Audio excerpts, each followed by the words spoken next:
If you've ever been ready to literally max out on watching basketball, go ahead and hit that like and subscribe button, folks, and welcome back. Happy Thursday. Welcome back to another episode of Benzinga's pre-market playbook, as well as the start of the March Madness tournament. It's going to be a wild day without a doubt. We also had the FOMC yesterday. Transitory is back. Are you kidding me? I thought we were done with this, but no, Powell's going to throw some more monkey wrenches into the whole thing by bringing back Transitory. Can't wait to hear what you folks think about that. I know I laughed and then I cried a little bit. Let's go ahead and start the show.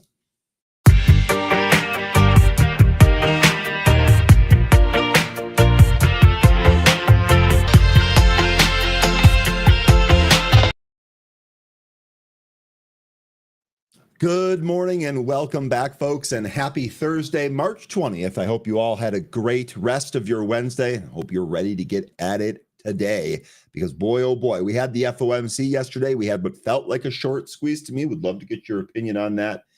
And Transitory is back. I can't even believe it. Let me go ahead and welcome everybody back here. Sabin, my favorite character from Final Fantasy III. Good morning. Welcome back. Paul, welcome back. Good morning, everyone. Excellent call on the SPY rejecting the 200-day moving average. Made some nice tendies before the close yesterday. That's what I like to hear, Paul. You know what? We're going to start off with the sound effects early on. I will say I absolutely nailed the TQQQ, SQQQ trade late in the day. I actually didn't even trade it that well and still made some pretty good money on it. Well, didn't hold any short overnight. And when I woke up this morning, I was like, might have screwed that one up. But we're going to go ahead and talk about all of that, look into all of that, and see what we can do to position here. Good morning, Paul. Sun-kissed Yogi, good morning. Couch Potato, good morning. Yassine, good morning. Yassine, we woke up to 3 inches of snow today. LOL, first day of spring. Man, oh man. Big Bees, good morning. Amazing Beesing pre-market playbook team. Let's go. Hey, I'll take that compliment all day. Thanks for being here, Big Bees. Welcome back. Terlingua, happy Thursday. Welcome back. Reaching financial freedom. Good morning. Apple, please go up. You wait enough time, Apple will go up. Don't worry. Bernhard, good morning. Welcome back. Chuck, good morning. Welcome back. Ralph, good morning. Welcome back. Creation, good morning. Day Trader, locked in. Let's go, Day Trader. Good morning. 3D in the house. Let's go. Good morning. Shadow One, good morning. Michael, good morning. Jonathan, good morning. Ryan is always ready. You better believe it. You better believe it. Being ready is a choice. Ashok, good morning. Market Sniper, good morning. We are off. Let's go ahead and take a look at the SPY here. Good morning, Clarence. Ooh, good morning from Miami. We were actually just down in Miami, not we, the company, and heard that the weather was great down there. So that's pretty sweet. Jonathan, good morning. Hisham, good morning. Good morning. Do you do options trades? Yes, actually. I'm currently in a Dollar General options swing long. We also, on Tuesday and Fridays, right after this show, we have a 30-minute show where we set up multi-leg option trades based on what the charts are telling us. So yes, I would say we're predominantly stock, or at least I am, but we absolutely do option trades, and we have option segment, and we follow option flow. I'm going to talk about one of those trades here today. Asrar, good morning. Rick, good morning. Ed, good morning. Brandy, checking in, good morning. Tyler, good morning. Amurius, good morning. Bernardo Crespo, let's go. Good morning. Welcome back. Matthew, it's great to see you. Welcome back. Let's get rolling here. Good morning to anyone else that I might have missed or might join a little bit late. Okay, here's your SPY chart. We did come up off that 10% pullback level, and we did it pretty clean, right? Looks like we actually tested this level twice.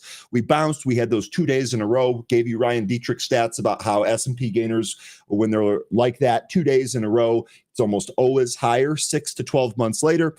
And then yesterday, we traded up again and could not quite test that 200-day. So, Paul, that's awesome that it did reject it, right? Because we actually spiked. We actually had some phantom print all the way up to 586. I'm not counting that. But if we look inside here at the SPY, right at the end of the day, we had this move right up to about 571. And then we sold off from that.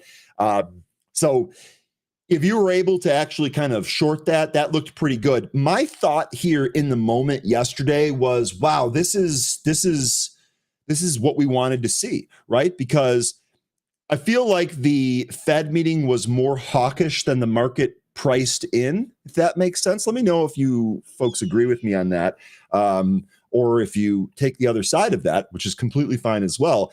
It just seemed to me like this reaction was almost like a short-term pop. Now, again, my big thing here was I really wanted this to test the 573 area. We didn't quite print that. And so I did not take a short overnight. Now, this morning when I woke up, I had seen that the first thing I did, I was a little dreary-eyed, and I'm checking my phone. I'm like, oh, futures are green. And I got myself together, went out to the living room, turned on CNBC just before 5 a.m. local time, was Central time, and the futures had turned red, and then they got real red. And it's almost as if the market was like kind of digesting some of this yesterday and maybe unwinding what felt like a bit of a squeeze action here on SPY. So again, just giving you my 2 cents on the whole thing. Did not carry any shorts over into the market today. And frankly, it's all going to be about this 200-day here today. We sold off a little bit here in the pre-market. Since then, we've kind of bounced. Really quick check in here. S&P futures down 0.3, Dow futures down 0.3, NASDAQ futures down 0.5%. So we've bounced off the lows. We're not totally at the lows, but let's see what happens when the market actually opens here today. I still suspect we're going to stay under this 200-day. We also have that 20-day moving average moving down to converge right around that 573. So we'll see here if we pop today and we can't get above 573, or if we pop to 573.50, maybe even 574, I'll be looking for a short instrument, even if we're not on camera here. So just telling you my plan ahead of time, no positions filled. One other thing that I want to mention here today, for those of you that either forget, don't know, or really don't care, just understand that today, with the start of the March Madness basketball tournament, games start at 12:10 Eastern time today, and they go until like midnight. And the same thing is true tomorrow. Now, you might not care about basketball, and that's totally fine. But the reason that I'm telling you this is because you can expect the market to really kind of dry up. I wouldn't be shocked to see everything trading in a very, very tight range this afternoon. We've seen this in years before. I actually just reconfirmed with a 40-year former analyst who says, yep, this is generally speaking just by midday, you're kind of done here. Market is kind of done here. So if you're wondering why the market feels like it's closed when it's not actually closed, that is probably what's going on there. So just factor that in to everything that's going on here today and tomorrow. Excuse me. Big B's bringing the monkey wrench into it. Tomorrow is Quad Witch. So while we may have some reduced volume, it's still, remember, there is a quad witching tomorrow. We do see some of these crazy moves and swings and so on and so forth. We can even ask Anne Marie about that tomorrow if you want, Big B's. And if I forget, don't feel or don't be shy to remind me. We can see if she's got anything planned for that. Or B, if there's anything that we can do to really kind of capture, play, or defend ourselves from that. So you let me know if I forget, or excuse me, remind me if I forget. And also here, Tyler, go over quantum stocks. Yes, we will be talking about the quantum stocks. Remember, today is the quantum day, the NVIDIA quantum day. I don't necessarily think that is a pressing issue here, but throughout the course of the day, we will. I did see Rigetti fell a little bit with the market, came up off the lows with the market. I didn't notice any other news out there, but I'm sure we will be taking a look at the quantum names today, given the fact that it is quantum day. Okay, now I do have a special guest for you today, and it's going to be a little bit earlier. We're waiting for him to show up here. So what we're going to do is we're going to first talk about the rate decision yesterday, and I might break this off if the gentleman shows up here, you should be excited for it, by the way. The Federal Reserve left interest rates unchanged at 4.25 to 4.5 on Wednesday, with Chairman Powell reviving the term transitory to describe the potential inflation.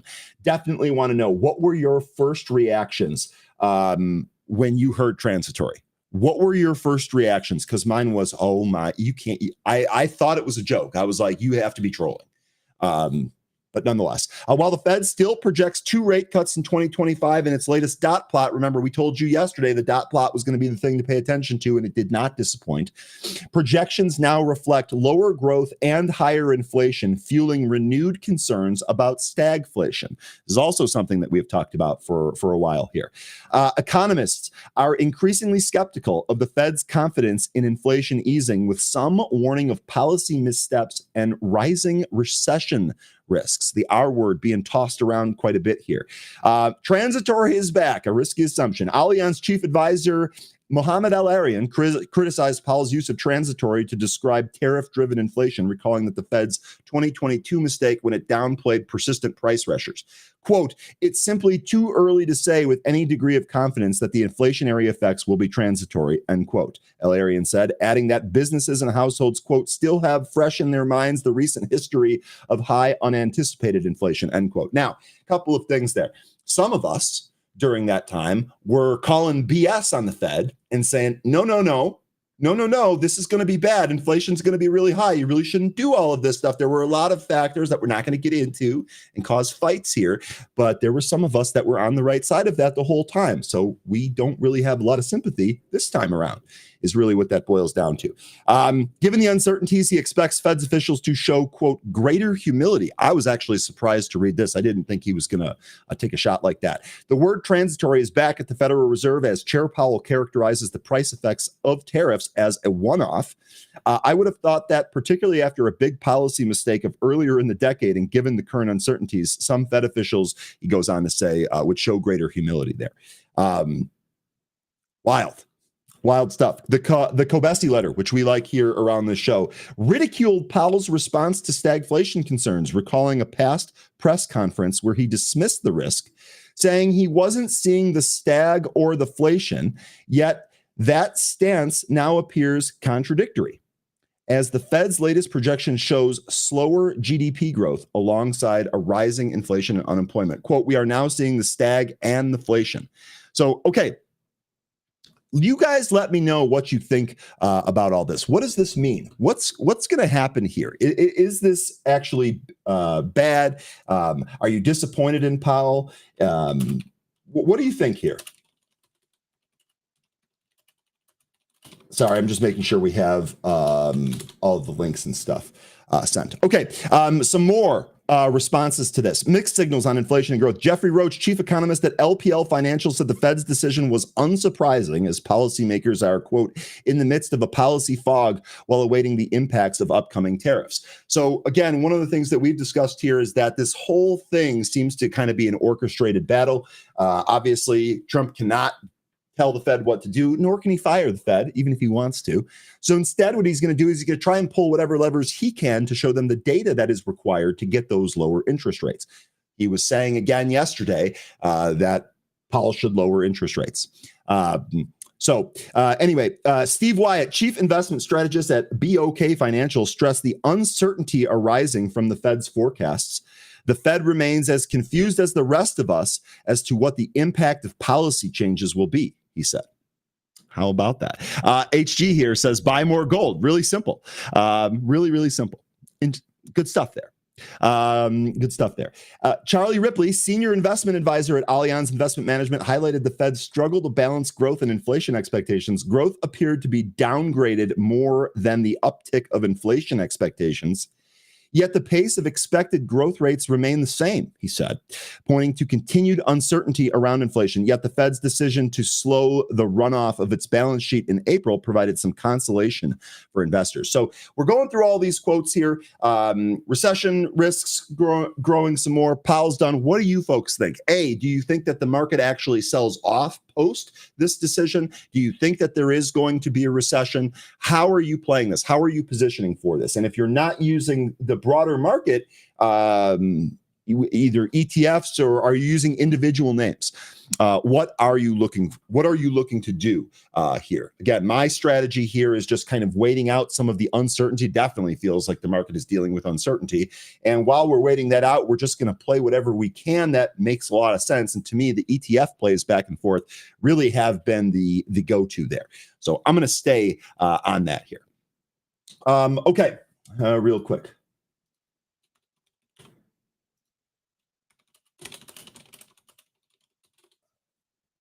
Sorry, just making sure that all those links are out there. Okay. While we're waiting, we will also talk about the conference, the NVIDIA conference here. There's a couple of things that I want to go over from this.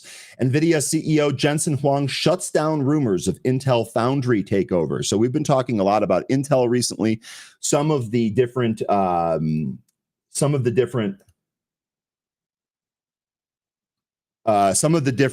sorry, I'm distracted here trying to do stuff on the side. I apologize for that. We talked about the conference here and some of the different things that NVIDIA is doing. CEO Jensen Huang dismissed reports that the company is involved in any negotiations to take over Intel. Okay, so we've talked a lot about Intel really kind of coming off that awesome $19, $20 support level. We've actually had two moves on that, and a lot of the news that has come out around Intel has to do with, are they going to be able to produce the correct chips? Are they going to get help? Are they going to get investments? We saw TSMC talk about doing that. So it looks like there's more of this building up. However, Jensen threw some cold water on that. I don't know where that came from. This is a quote from him. Sorry. I don't know where that came from, but nobody invited us to a consortium, end quote. Huang said during a press briefing, at NVIDIA's GTC conference, reported Nikkei Asia, quote, "I'm not trying to say it's not news, but nobody invited me," end quote. Okay. Earlier this month, it was reported that Taiwan Semiconductor had approached NVIDIA and other major U.S. semiconductor firms to support a plan to manage Intel's foundry division. Now, let me just cut through all of this real quick. I think Intel is an interesting play going forward for a while here. I don't think this is going to be, unless we get some other piece of news that really just kind of nixes all of this for Intel. I think that this is actually going to be a pretty good play. I think there's going to be some back and forth on this. I think there's going to be a lot of headlines that drive price action in Intel. And I think that we should be able to capitalize that. Even if you don't capitalize on that, even if you don't want to take it for a long-term trade, I think that there's going to be so much action in this, and it's such a liquid name that we're actually going to have some pretty good action in this, and we're going to have the ability to kind of trade this thing back and forth. Just my suspicion. No position right now, but that is my suspicion going forward here. Here. The report also suggested that TSMC approached Qualcomm. Although Huang denied involvement with the alleged talks, he highlighted NVIDIA's growing need for onshore manufacturing in the U.S., particularly amid ongoing tariff uncertainty. And I think that this was actually a pretty good quote. Quote, "In the near term, based on what we know, we are not expecting a significant impact from the tariffs or on our outlook," end quote. How about that? Long term, we want to retain supply chain agility, but add a very significant part of our agility, which is onshore. So it looks like tariffs in the short term, not really going to be a big deal. And the plan here is to work on or around whatever loophole it is so that they can avoid those in the future. Long term, all of this seems like it's positive for NVIDIA. All of it. Artisan Custom Home says, "I'm sick to my stomach, lol. I didn't think we'd ever hear the word transitory after all of the transitory mistakes." You're not alone in that. You are not alone in that. It really kind of took some people by surprise. I'm trying to laugh about it at this point. That to me, I think seems to be the right way to go. Okay, folks, special guest here for you today. I promised, and I am going to deliver. Let's go ahead and bring him up.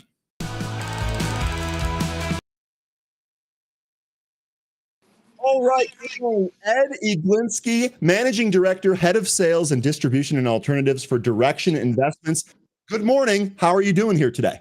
Good. How are you? I apologize if the video is not as clear. I'm on my iPhone, so we had a little bit of technical issues here, but the March Madness continues in the morning here. There's madness anywhere you look, but isn't technology great? Even when you have trouble, your phone or mini computer, as they call it, can bail you out. Ed, we're grateful to have you here. I know you're a busy guy.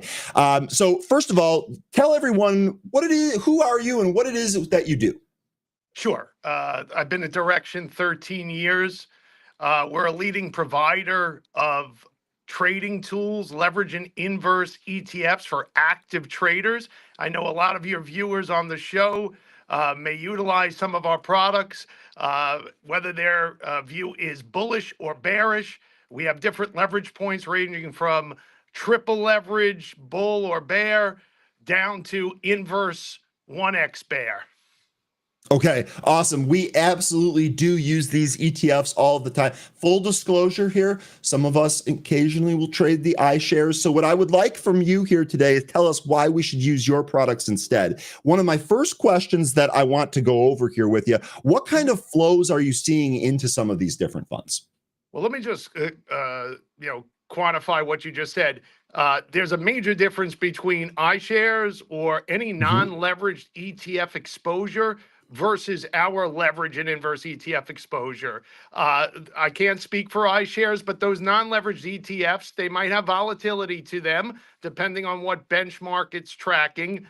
But those are more asset allocation possibly than our vehicles. Our vehicles are designed for short-term active trading.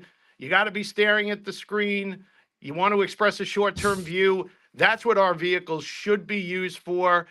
So these are not buy and hold vehicles, our leverage and inverse ETFs. I just want to quantify that. I absolutely love that you said that, because SOXL and SOXS have been some of the biggest or the most frequent ETFs that we have played. And Ed, I swear I've pounded the table until I'm blue in the face that these are not investment vehicles and these are designed to be used in short term for trading. So the fact that you are here to confirm that for me is really, really the chef's kiss.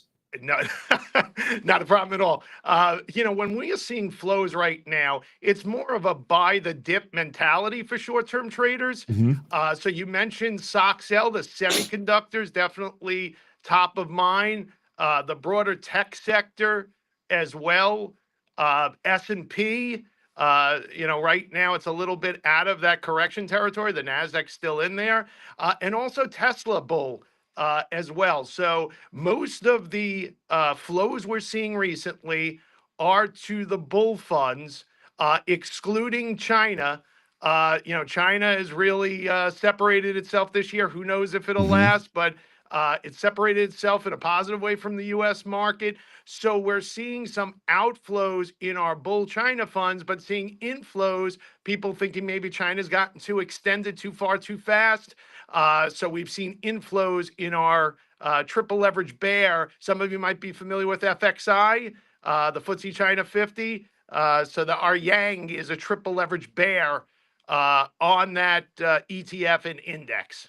And of course, yin is the inverse of that. And those we also look at and trade here quite a bit. Okay, that's really good information on some of those China ETFs as well. You can put that in your back pocket there. The other thing that I had a question for you, obviously I started by talking about the FOMC meeting. These are always on watch whenever they come up. What ETFs get traction around those Fed meetings? What are your favorite targets? What are you seeing out there? Well, it's interesting. Interest rates have rallied this year for the most part. This month, you started to see a little bit of an uptick in interest rates until, the Fed meeting yesterday. I heard your last caller talking about transitory. Now we're talking about that with tariffs. Whether they're transitory or not, we'll see what happens. This is a key inflection point with the 10-year Treasury right now, right around that 420 level. If we break down below 4, we could see further downside in rates, but I think we're going to hold right around here. Regardless, though, for those that want to trade the Fed speak, pre and post Fed minutes, any economic data, including today's jobless claims that might influence interest rates. Our biggest fund is TMF in the fixed income space. That's a triple leverage bull on the TLT. And then we also have the bear triple leverage TMV. If somebody thinks rates are going up in the short term on the 20+ year Treasury. If somebody wants to trade the shorter end of the curve, we also have the 7 to 10 year Treasury bull and bear as well. Okay, awesome stuff there. That gives us some targets. I'm a huge fan of the levered products. That's really those are really kind of the more fun ones to trade, if you ask me. Some individual issues here that I wanted to ask you about. You already hit one of them with China, which I think is fantastic. How about ETFs or flows for Mag 7 stocks, or I guess if you call them the Lag 7 stocks now, so be it. And then maybe also some volatility stuff. Yeah, we've seen some good inflows with the majority of the Mag 7. We have leverage and inverse single stock ETFs. We've seen most of the flows in the 2X bull on these pullbacks in the Mag 7. So we have each of the individual Mag 7 stocks, 2X bull, a non-leveraged inverse bear. But we're seeing some major flows, particularly in Tesla and NVIDIA, Microsoft as well. So TSLL, 2X bull on Tesla, Microsoft, MSFU, 2X bull as well, NVIDIA, NVDU, which is the 2X bull. So we're seeing a lot of interest in the Mag 7, mostly on the bull side in terms of the single stock.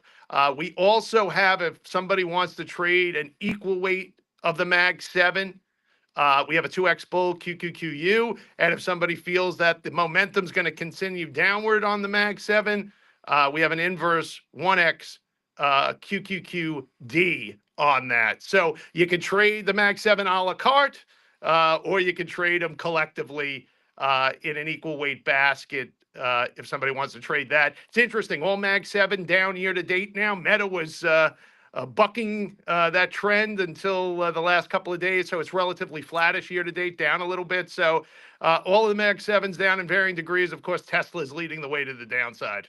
Absolutely. And Meta here right at its 200 days. So this is an inflection point.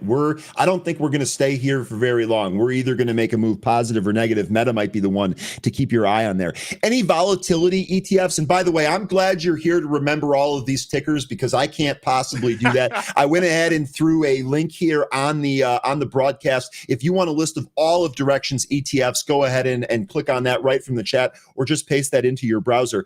Ed, how about some volatility ETFs?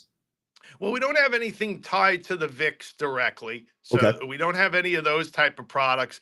But when you look at our broad lineup of ETFs, whether it's broad indices, sectors, industries, international indices as well, including single stock. We're one of the leaders in the leverage and inverse single stock space. It's a big franchise for us.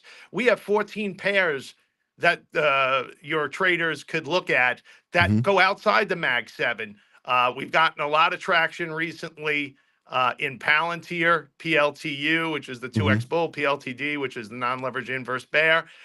So we're seeing a lot of interest there. And I believe Micron has earnings tonight. So it'll be interesting to see how people play that, both from an individual stock standpoint, as well as from how it affects the broader semiconductors as well.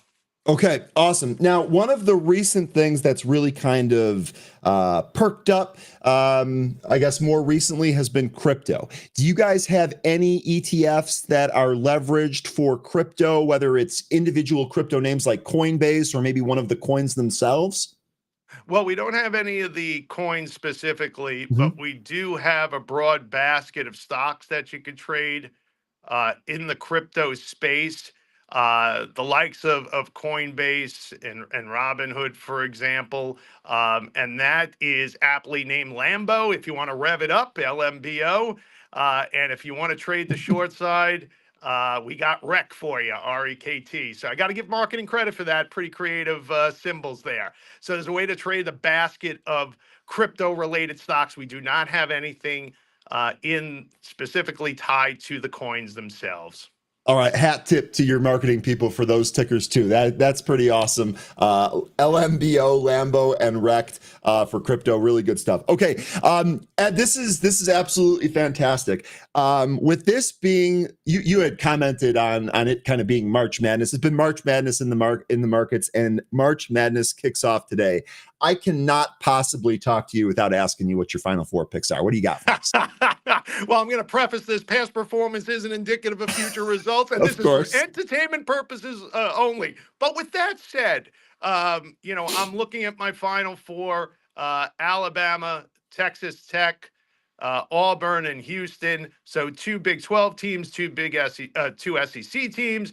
I like Houston winning it all, playing Auburn in the final there. So not much insight there. They're both number one seeds. But I think it should be a good tournament. And the one thing that is certain, there will be uncertainty. Just like in the market, it will be in March as well. That you are exactly right on that, Ed. That is awesome. Thanks so much. Look, I can't wait to have you back here. Okay, this is really good stuff. We look at a lot of these ETFs. We do it constantly. I'm personally of the belief that right now some of the easier trades in the market have to do with the ETFs, just due to the liquidity and the predictability and uncertainty of things. So cannot wait to have you back. All right. Without a doubt. Thanks for having me. Check out our website, Direxion.com. Whole section dedicated to education. Know how these mechanisms of the leverage and inverse ETFs work before you ever trade them. So educate yourself first. Thanks a lot. Absolutely love it. That is Ed Egilinsky, Managing Director, Head of Sales and Distribution at Alternatives for Direxion Investments. Awesome stuff there. How about that? Rect and Lambo. I'll be honest with you, I've never traded these two before, and I think I might start. This actually sounds awesome. Really good stuff there for Ed. Let me know, folks, what your favorite ETF is. Which ones do you like the most? Which ones do you trade the most? And yeah, Big B's, go Houston. I can't wait for the basketball to start today. Call me crazy. Cannot wait for the basketball to start today. Okay, let's see. What time is it? All right, at 8:31. We got about 10 or 15 minutes until we hit some of those movers here with 13. I did want to jump back to some of the news that was over there. We can also do ticker time for any stocks that you folks want to take a look at.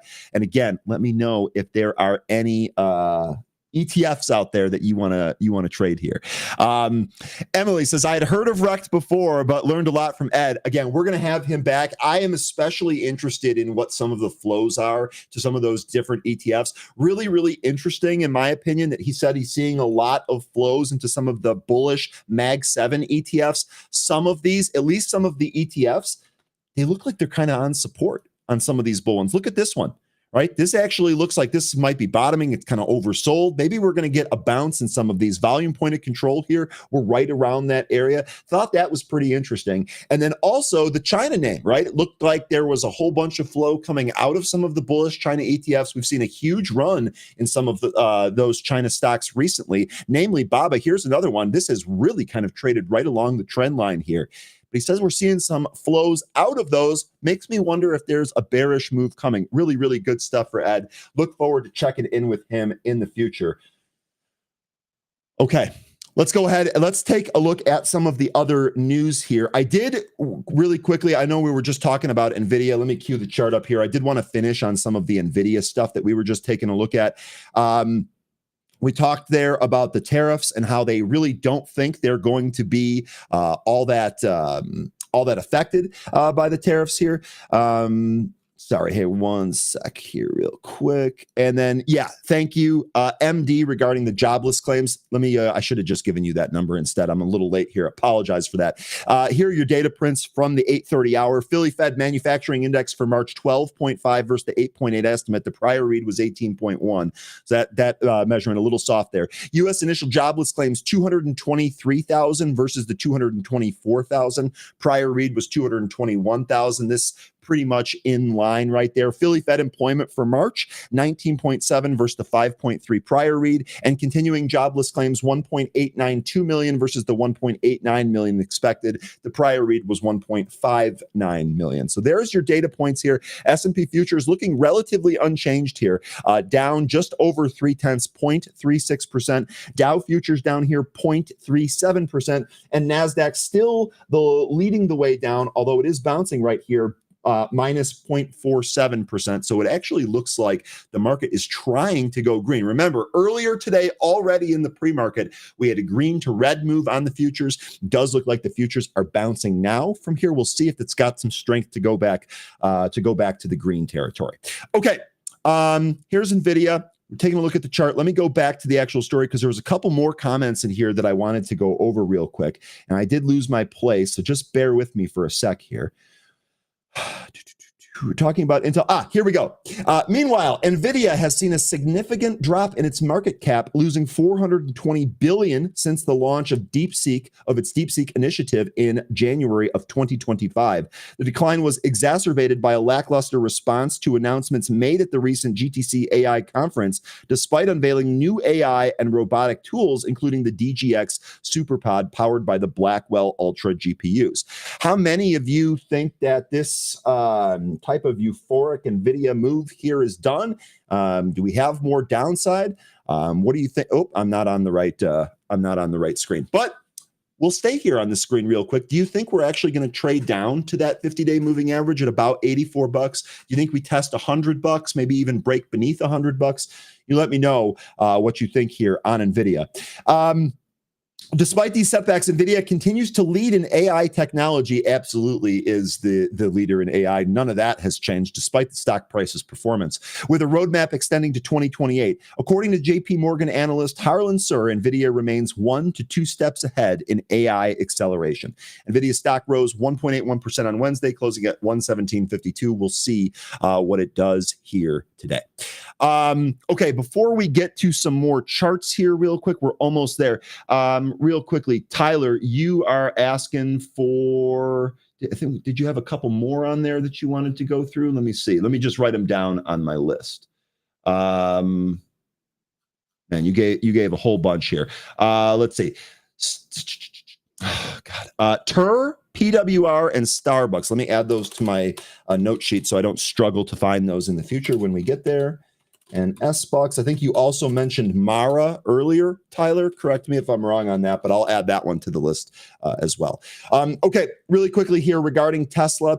Tesla owners call on Elon Musk for advanced security features amid rising vandalism. There definitely is fear right now. Basically, just so you folks know, I don't know how much this is actually going to play into the stock price, but with Tesla being as oversold as it is, we just heard Ed told us that some of these Mag 7 names are starting to see some bullish inflows. Might as well stay up on what's going on here. In the wake of escalating vandalism incidents, Tesla owners are calling on CEO Elon Musk to implement enhanced security features. Now, right away, I've already started to see videos and posts of Tesla's Sentry mode, which is just the camera outside picking up vandalism, and they're actually able to access these videos, turn these videos over to law enforcement, and arrests have already been made. So this is actually a pretty sweet feature. It's not one that I have on my car. I don't have a Tesla, but it's not one that I have on a comparable car. And this is interesting. It'll be curious to see how much more this gets used and if there's any other maybe software updates that give some enhanced functionality to kind of help this. That's what I would kind of expect to see. And I wonder what that would do for the stock price. Nonetheless, here, reports of Tesla vehicles being set ablaze and showrooms being defaced have surged across the United States. We all know that. Tesla owner and investor Sawyer Merritt expressed his concerns in an online forum, quote, "I really hope Tesla is working on some sort of defensive measures, just something extra to make Tesla owners feel a little bit better about parking in public lots."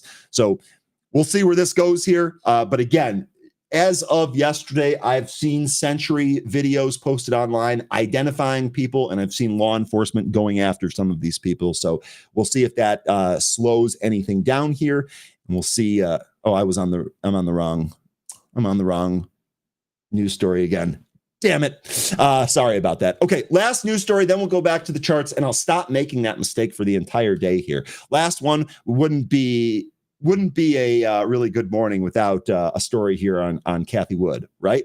On Wednesday, Cathie Wood-led ARK Invest made some notable trades, including the sale of shares in Meta Platforms. We just talked about Meta being the last one to crack, last of the Mag 7 to crack here. This move comes as Meta's AI model Llama reached a significant milestone of 1 billion downloads while the company faces ongoing privacy security. The Meta trade, ARK Innovation ETF, sold 7,361 shares of Mark Zuckerberg's led company. The sale was valued at approximately $4.3 million based on Meta's closing price of $5.84. The decision follows a previous sale of over $7 million worth of Meta shares on Monday, as the company deals with privacy challenges and global expansion efforts. Notably, ARK also offloaded $1.26 million worth of Meta on Wednesday. So selling Meta hand over fist here, it seems. Let me ask you, let's take a look here let's go back to the chart so I stop screwing this up. We're done with the screw ups here today. Meta here right at the 200 days. So this is kind of where I am going with this whole thing. What is the next trade on Meta? Does Meta play catch up and maybe sell off and come down to some of its peers in the Mag 7? Or are we setting up for a potential bounce move? I think this is going to be complicated by the broader market here. If the market, for whatever reason, decides it's going to re-challenge some of the highs from yesterday, most notably that 570 and change high, I think Meta could probably trade with that. How are you trading Meta if you are trading it? Or if you're just kind of waiting this out, what exactly are you waiting for? As far as the hypothetical trade here, one of the things that I'd like to, I don't feel great about necessarily trading this for a clean bounce right off the 200-day. For whatever, I suspect that what Meta's going to do here is it's actually going to take this 200-day out. Might not do it in one day, might take a day and a half or 2 days, maybe even 3. But I think it probably takes out this 200-day to the downside. And then the question becomes, can it reclaim in short order, or do we start hunting for some levels below? I don't know the answer to that, and I'm not going to pretend to know the answers to that. But if this does break the 200-day, then I'm going to be looking for 2 things. Number one, I'm going to be looking for either a back test of the 200-day, meaning it trades back up to that level, can't get back over it. That should be a short swing trigger. And then if it can get over it, if it can recapture the 200-day and then close above the 200-day, you might be setting up for a swing long opportunity on there. Now, I would prefer the short because I really don't think, personally, my call here is I don't really think the market is going to move to new highs without a little bit more of a sell-off. We'll see if I'm made to look like a moron on that or what, but this is basically how I'm going to approach Meta. It's been a while since we've been at this 200-day, all right? It's been a while. In fact, even the yen carry trade unwind from August 5th, it brought us close to the 200-day, but we still never even tested it. Now we're down here. And if we zoom out here, the last time we were below the 200-day was January 26th of 2023. That's a long time.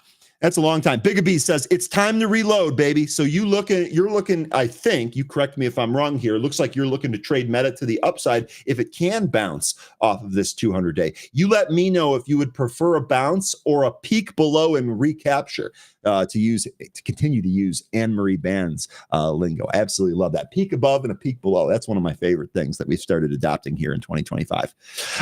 Okay. So what do you think? Let's see. Did anyone else comments here on Meta?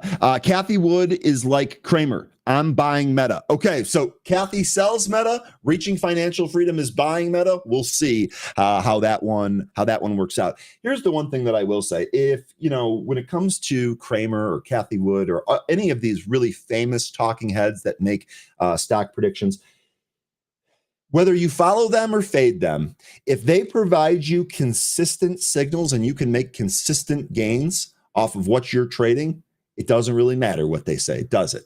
If you're not paying them and then you say, oh, you know what, Kathy's selling Meta, I think it's going to bounce, and you're able to successfully make money off of those trades, giddy up. Those are helpful, folks there.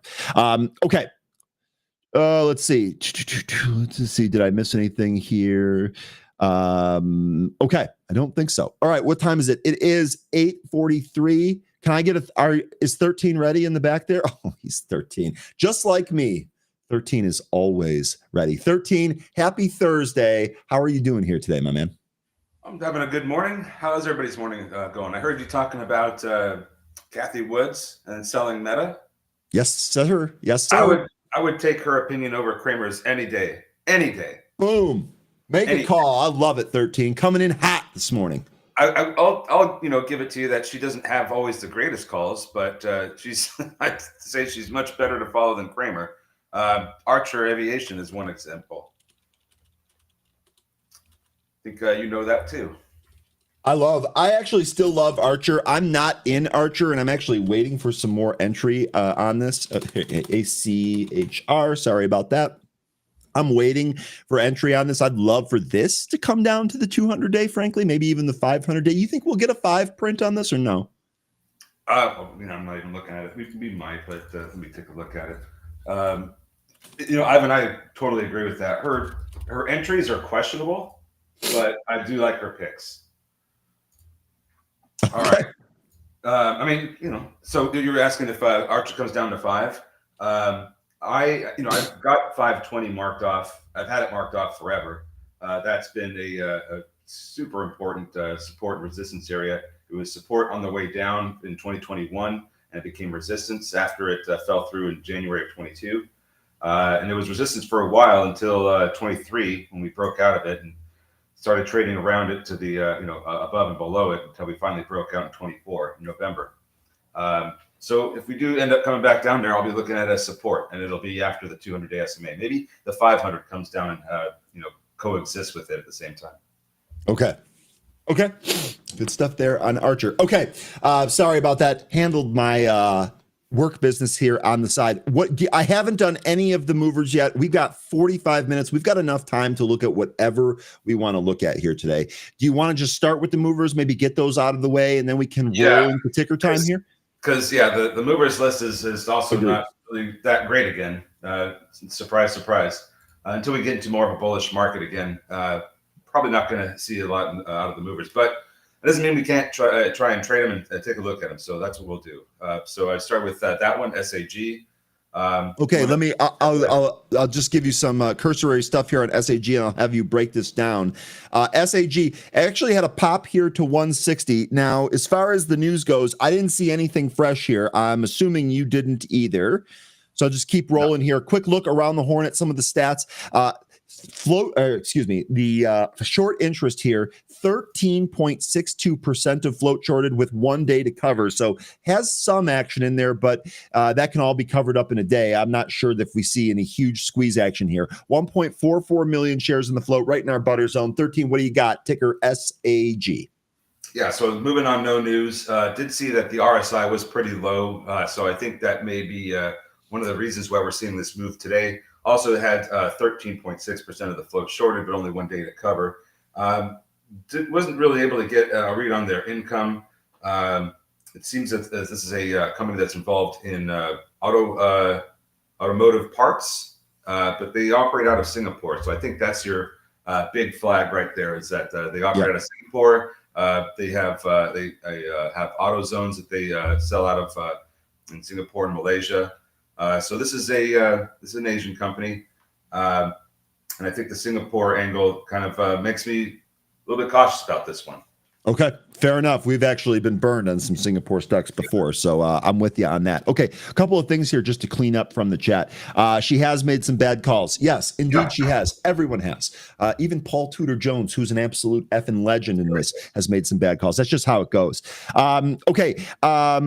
HG, I like this a lot. Her picks are super speculative, which benefit with a low interest rate environment. Indeed, HG, excuse me. That's why she was looking so good in 2021 when rates were low. Yep. Exactly. So real good stuff here. But you know what? If we do start cutting rates, you guys are already thinking ahead, and I love that. Wellness Cryptonaire, excuse me. Can someone put that info in chat? What info are you looking for? I would be happy to try and put that stuff in chat. If it was about any of those stories or some of the stocks, we'd be more than happy to link you. Just let me know what it is that you're looking for there. Okay, 13. Next one that I have on the list here is going to be WINT. I think we can call this one an ex-girlfriend at this point because we've talked about Windtree a few times here. Things rather wild, if you will. Windtree shares are trading higher after the company entered a license and supply agreement to become a sourcing partner for EvoFem Biosciences and EvoFem's Phexxi, PHEXXI. Quick look around the horn here. Short interest, 11% of the float shorted with 1 day to cover. So some, but not really squeezy. Micro float here, under 1 million shares, 748,000 shares. 13, you got anything on this one? Yeah, so I'm a little, scared to even find out what EvoFem is, but apparently EVFM is the ticker for the company. It's super junky, so I wouldn't even want you to take a look at it, but it is a company that's on Trip Zero OTC name. Yeah, super OTC name. Get out of town with that junk. On the other hand, Wint has done a 150 reverse split last month on the 21st. That results in their float being 748.8 thousand shares. Company does need cash, so I think following this reverse split, they may end up doing some kind of offering at some point. So I'd be on the lookout for that. They do have 11% of the float shorted, so you could see a little bit of squeezing action. That might be what has led to the helped lift this up so quickly in the pre-market here. And it seems like we're trying to go higher, but for the moment, we're trading beneath the VWAP. So if we start recapturing the VWAP, we may be able to get on the move here and take out 250, which is the pre-market high. Okay.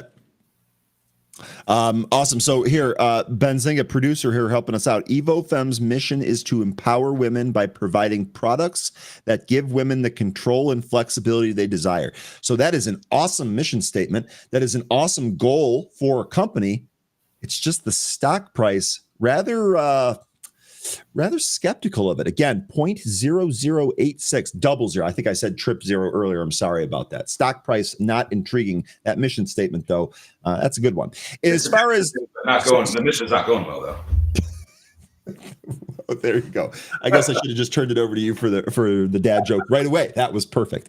WINT. Also, remember, folks, this one we've traded this one before. We've seen some of the questionable stock price behavior that this can do. The last time that we had this was March 4th. This popped up to 550, immediately gave everything back, actually went red, and has been going lower ever since. So just be careful. Know what it is that you're trading. We're not telling you that this is some great thing. It's moving. It's got a press release here, but it's kind of junky. So it's a mullen.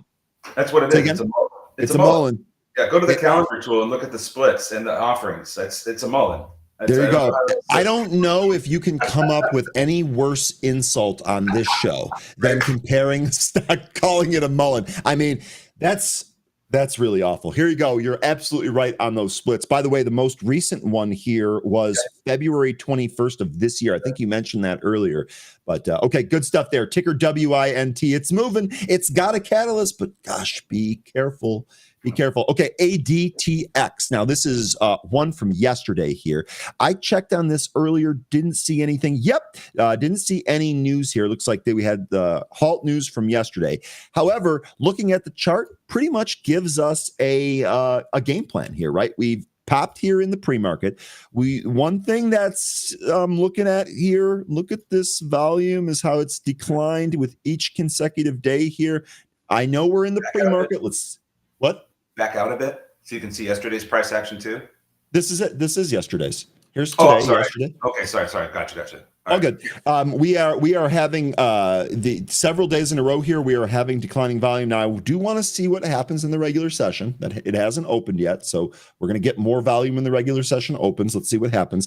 But then also looking at some of these levels here, boy, it sure looks like this 1227, 1230 area is going to be an upside resistance level. Actually, looks like today in the pre-market, we already kind of tried to test that. Turned around here at 218. I'd mark that level as well. This 1218 to 1230 level definitely seems to be one of the upside levels here. VWAP at 1159, and the low of this formation here in the pre-market about 1107. 13, a real quick check-in here on some of the stats. Again, 12.42% of the float shorted with 1 day to cover, and a float here of 1.03 million. What are you seeing here on ADTX? Yeah, we'll just skip everything that we already know about it because we looked at this yesterday. I'm just going to focus on the technicals for today. And that 1230 you mentioned is going to be a level I'll watch for. But I'm also noticing that the price that we're not able to get above and hold and close above in the pre-market here is 12 even. That's all 3 times that we visited up there this morning. We've never seen it close above 12. So the moment we do get that could be where we see a lot of volume start to pour in. And take it over 1230. But at the moment, we're coming down to test VWAP. So we may need some more time, maybe the regular session before this starts to break out of that 12 handle. Okay. Real good stuff. The next one here on the list, there's actually 2 in here that I want to mention, and that's pretty much it.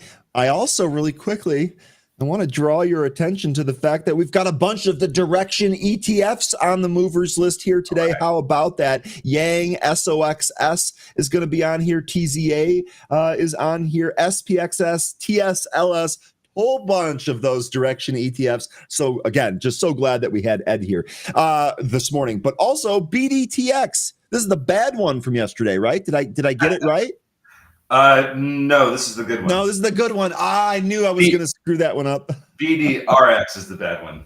Okay. Anyway, the good one Popping again here in the pre-market, although it really retraced all of that and came back in. Let's see. We just had the news from yesterday. So producer here reported yesterday, Black Diamond Therapeutics shares trading higher after the company announced a global licensing agreement for Servier of, did I pronounce that right? With Servier of BDTX 4933. Again, just a reminder here on some of the stats that affect this. 22% of the float shorted with 17 and a half days to cover. Definitely has some squeeze potential here. 33.7 million shares in the float, so easily the thickest of the stocks that we've looked at today. The other thing that I want to mention here is the stock actually has some coverage too. So not as, lesser known as some of the junkier things that we take a look at. What do you think here, BDTX? Well, I don't think that news was really, I mean, there wasn't really any new news, was Nope. there? Yeah, so Nope. There's just stuff that was reported yesterday, nothing fresh today.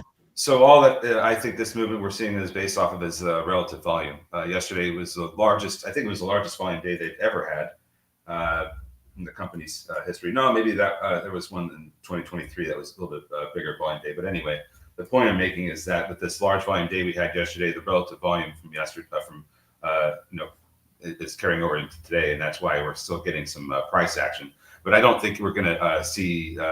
We may not end up seeing the prices that we were seeing yesterday of like 278. I'd be surprised if we did, but there's still a bit of a trend that we can keep an eye on, and if it starts to take out two, then maybe it'll be worth taking a look at again.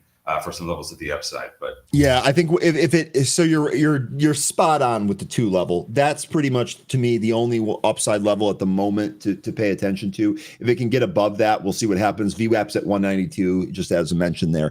I think if it does pop that 2 though, 13, I think 220 is a reasonable first target for that first impulse move up. So we'll see if we can get to that 220. We kind of consolidated or used that area as a little bit of resistance midday yesterday. We'll see if we can get back there again here today. Lion here says no volume to support that move. Now, I'm not sure what move you're talking about, the one yesterday or the one today. The one yesterday, there was enough to support the initial move, but boy, oh boy, that dried up right after that. And there was no other up move the rest of the day. In fact, we pretty much retraced the entire thing. Then this morning, we had that move up on pretty much no volume. So I agree with you there. Not a whole lot. Remember, this stock here, a little bit thicker than others, but high short interest. So, okay, BDTX. The other one that I wanted to mention here was APDN. Shout out to Lynn and Randy. I don't know if they're joining us here this morning yet, but they are regulars on the happy hour, and they always have their ear to the street on some of the movers, especially in the after hour. APDN, we saw this move towards the end of the market yesterday, and then we saw it move higher in the actual after hours here. Now, I don't see any news on this. I do see that we had some news before, including the 1 for 50 reverse split back in the middle of March. We did see that this was had some halts back last week, but I don't see any fresh news on this. So I'm not sure what's going on here. Producer's given you that news from March 12th, but not sure what's going on with this. It has since come back in a little bit from some of its after-hour activity yesterday. Don't know that I really trust this one. The only good news that I can say here today with any type of certainty is that it's done a fairly good job holding on to 2. Outside of that, I don't really know here. Wiss saying Zach is talking about APDN. Okay, so this is going to be a FinTwit mover then. That's where all this volume came from yesterday. Interesting. Zach getting back into small caps. Okay, I was going to say, when did he start talking about it? Because the best volume day they ever had was yesterday. So I would say that that's one component of why we're seeing some more movement today is, we're getting that relative volume, but also it's very low RSI. So we're, maybe he was taking a look at some stocks that were just absolutely hammered and well below 20 in the RSI, and this was likely one of them that he came across. Okay, well, look, I can't speak for him. I can't speak as to why he's doing anything, but what I can say is he has a humongous following. And so if he's talking about stuff, you can bet that there are going to be a bunch of eyeballs on this name. Wiss, that's really good information. I appreciate that. You said he was talking about this after the FOMC. Okay, and that's where we saw the move. So that all checks out here. Very low float too, 639,000 shares. Yeah. Yep. Okay. All right. That's pretty much it for the junkie movers. Unless you had anything else, I think we can just start doing ticker time. Boy, we got a full half hour for this. Yeah, there was only Let's two do other it. tickers that I was taking a quick look at, and they're getting acquired or going private. So just wanted to get those out of the way in case you get asked about them. That would be OPTN and Yep. PRA. OPTN is going private, and PRA is being acquired. So Okay. No trades there. But there is a lesson there. So a couple of things. First of all, the going private, this is another one. I actually have a stack. I've told you guys about I've lamented, I should say, the position with Portillo's here. They make the best Italian beef sandwiches, and it is a Chicago institution, and they've never closed a store in their history. But the stock is just not great. And personally, I think that would benefit from a go private deal. And with the go private deal, again, and this is what you get. You get a rather huge pop here. It was PRA. Which one was it? The go private? OPTN? OPTN is going private. OPTN. So here you go. So just to assign some numbers to that, stock was about $5.50, maybe $5.72 yesterday, and today here $9.50 bid. So you can get out with almost a double here, up 58. This says it's up 58.3% here. So look, going private, sometimes that's the right move for companies. You should be able to collect a premium if that does happen. Same thing with takeover. This is why we ask about these. This is why I'm looking when we talk, especially about like some of these AI, crypto, quantum names. This is always why I'm wondering, is there a potential for merger and acquisition here? Because one morning you might have $5 stock, wake up and it's $10, and those are good mornings, indeed. So okay, did you have anything else? Should we just go ticker time now, right? Ticker time. What do you folks want to see? I did see Lion mentioned Hood earlier, so in the absence of any other requests, let us have them, folks. Let those requests start flowing here. We'll take a look here at Hood. Hood has actually done a really good job trying to rebound after the recent sell-off. I know this was a really, really fast move down. I still think we're at a pretty important point here at about 42.5. If you go back, and 13, you might have talked about this the last time we talked about Hood. If you go back this level right in here, 42.5 up to 43, this was significant resistance that we broke out of. And then when we came back, we actually used it as support before finally cracking. Now it looks like we're trying to test that again. So to me, the game plan here, a crack or a move above that 43 on some volume, I think might set up a target here for 48.30. That's going to be your 50-day moving average. What do you think here on Hood, 13? I think that 43 definitely going to be a level to watch for. That's a resistance level. Then you have the 20-day SMA just above it, about $1 away at 43.98. MACD is indicating that it's still trying to curl up. So I don't know if we're going to make it through these SMAs or not. I'm not sure. Just based on the way this is traded, it looks. It just doesn't look like it's going to get that follow through and up to the upside. I could be wrong about that. The bigger level that I'm watching for is going to be the 50-day SMA. If it happens to somehow trade back above the 20. Day SMA, which is currently still providing resistance, I think the 50-day SMA is going to be even stronger. So a couple of moving averages I'd be watching for there if we do end up breaking 43. Okay. All right. Really good stuff there on Hood, HOOD. C-Spot wants to good morning. I don't think I said good morning to you yet. Good morning and welcome back. Actually, C-Spot, I had quipped or joked with you yesterday, and I had used the word conniptions. And you had said that the last time you had heard that word was from your grandma. And that actually, when I went on my walk after the show here, I thought about that. And I thought, Ryan, where did you pick that word up? And you know what, C-Spot? Last time I heard that word was also from my grandma, so I know that you're in good company there. That's just as an aside. KBSX here, we had that huge run on Tuesday. Yesterday, didn't really do a whole lot. I know we had that pop early. It was on pretty much no volume, very little volume. Let's see. Very little comparatively to the big move that we had the day prior. But the takeaway here is that it actually held. And today it looks a little poppy. So one of the things that I'd look for here, 430, then maybe also that intraday high from yesterday that's just shy of 5. I do think 5 is going to be obviously the round number. That's also going to likely be a level here. But the fact that this didn't break down, we see that with some of these junkier names here. The fact that this didn't break down, maybe this is in play here today. One of the things that I'd keep an eye on if you're going to decide to trade this or not, keep an eye on that volume.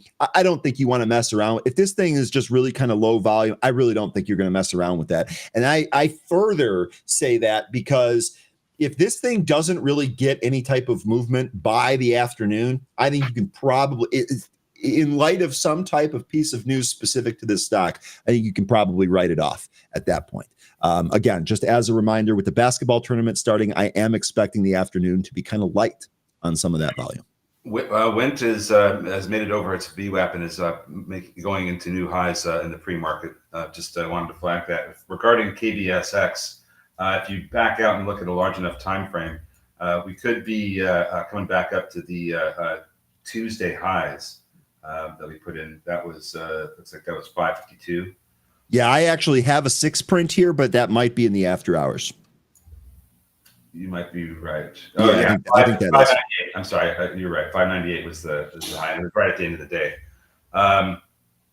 That's where I'd be looking at, because it's looking like it's trying to curl back up after kind of going sideways for most of the day yesterday. So this movement that we're getting in the pre-market here, encouraging, but we need to get back up there to 5 and kind of hold it. So these levels that I have here for this one, and it's not a lot because I'm only going to be going over the past 2 days levels. Where we're at, I'd say 470 would be a level, followed by 5, and then 550 if we can get back up there. Gonna need more volume in this though. Okay.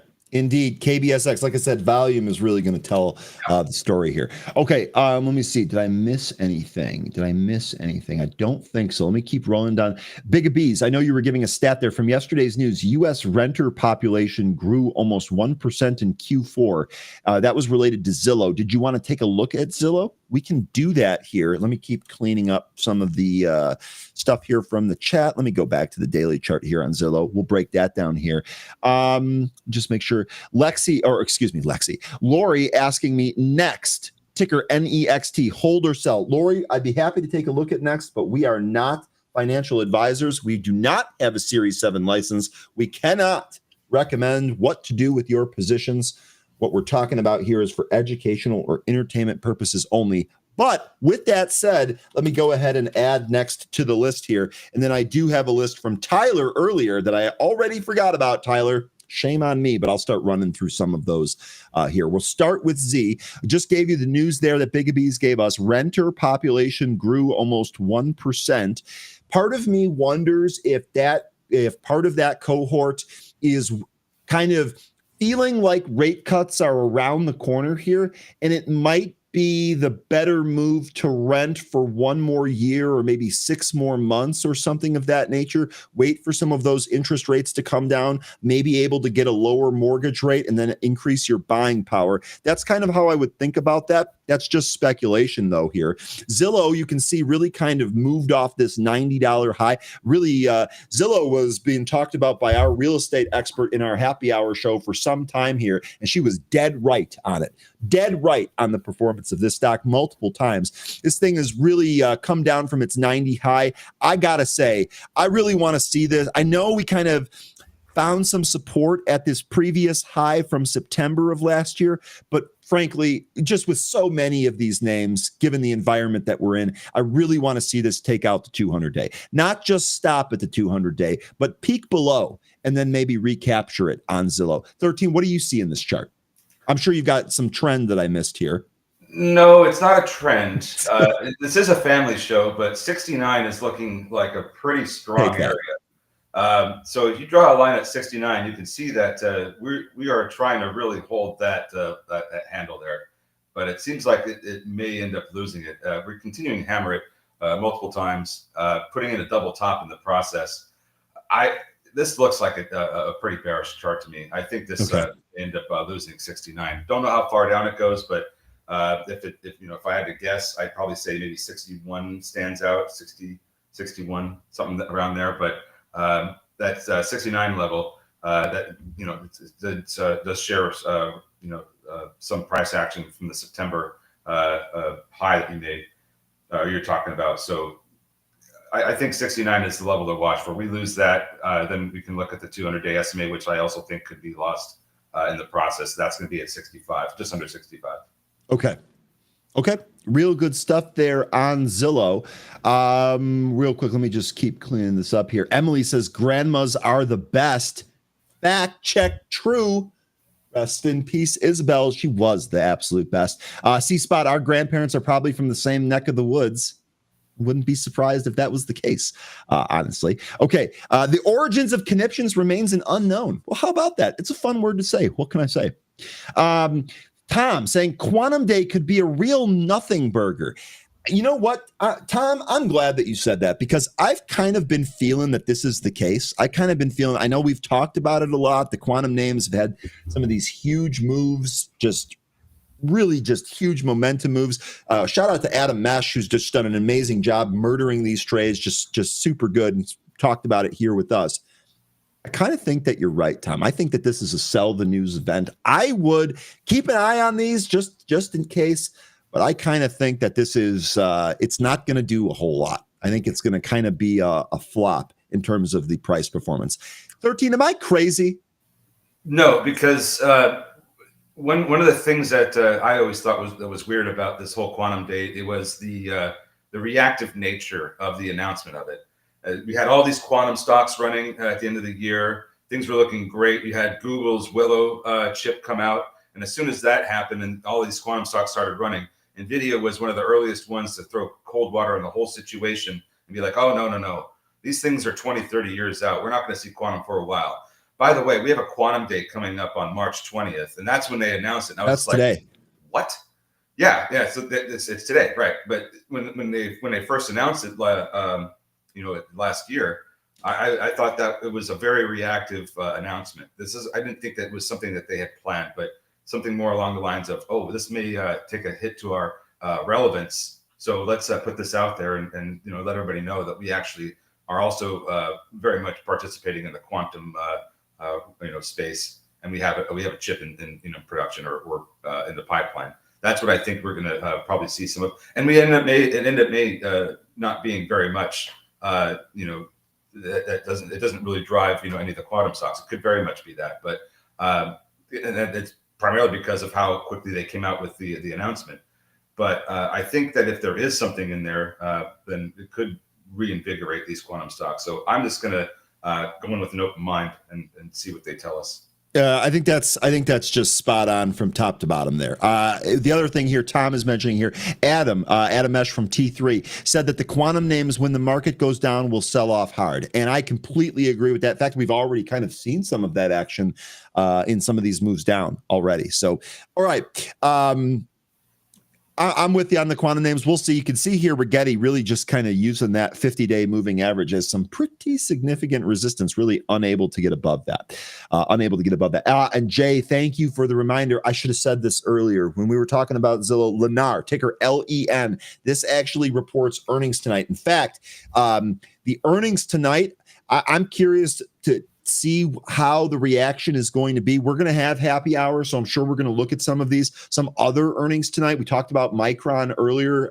Ed from Direxion talked about that. We also have Nike. And we also have FedEx. And of course, FedEx is often used as a barometer for how the economy is doing. So it'll be interesting to see how all this stuff fits together. Lennar here, home builder, also reporting earnings. That might also affect or have some type of a carry-on effect for Zillow.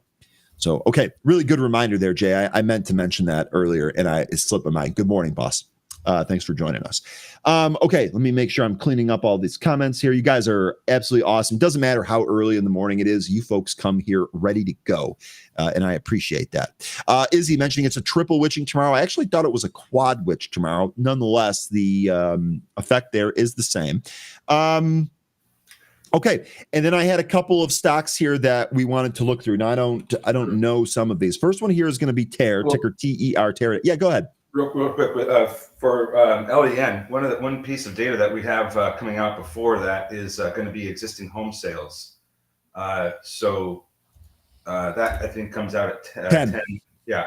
So that would be something to keep an eye on that may influence your decision on LEN and any of these other, and Zillow and some of these other home builder and home website platforms. I don't even know what to call Zillow anymore.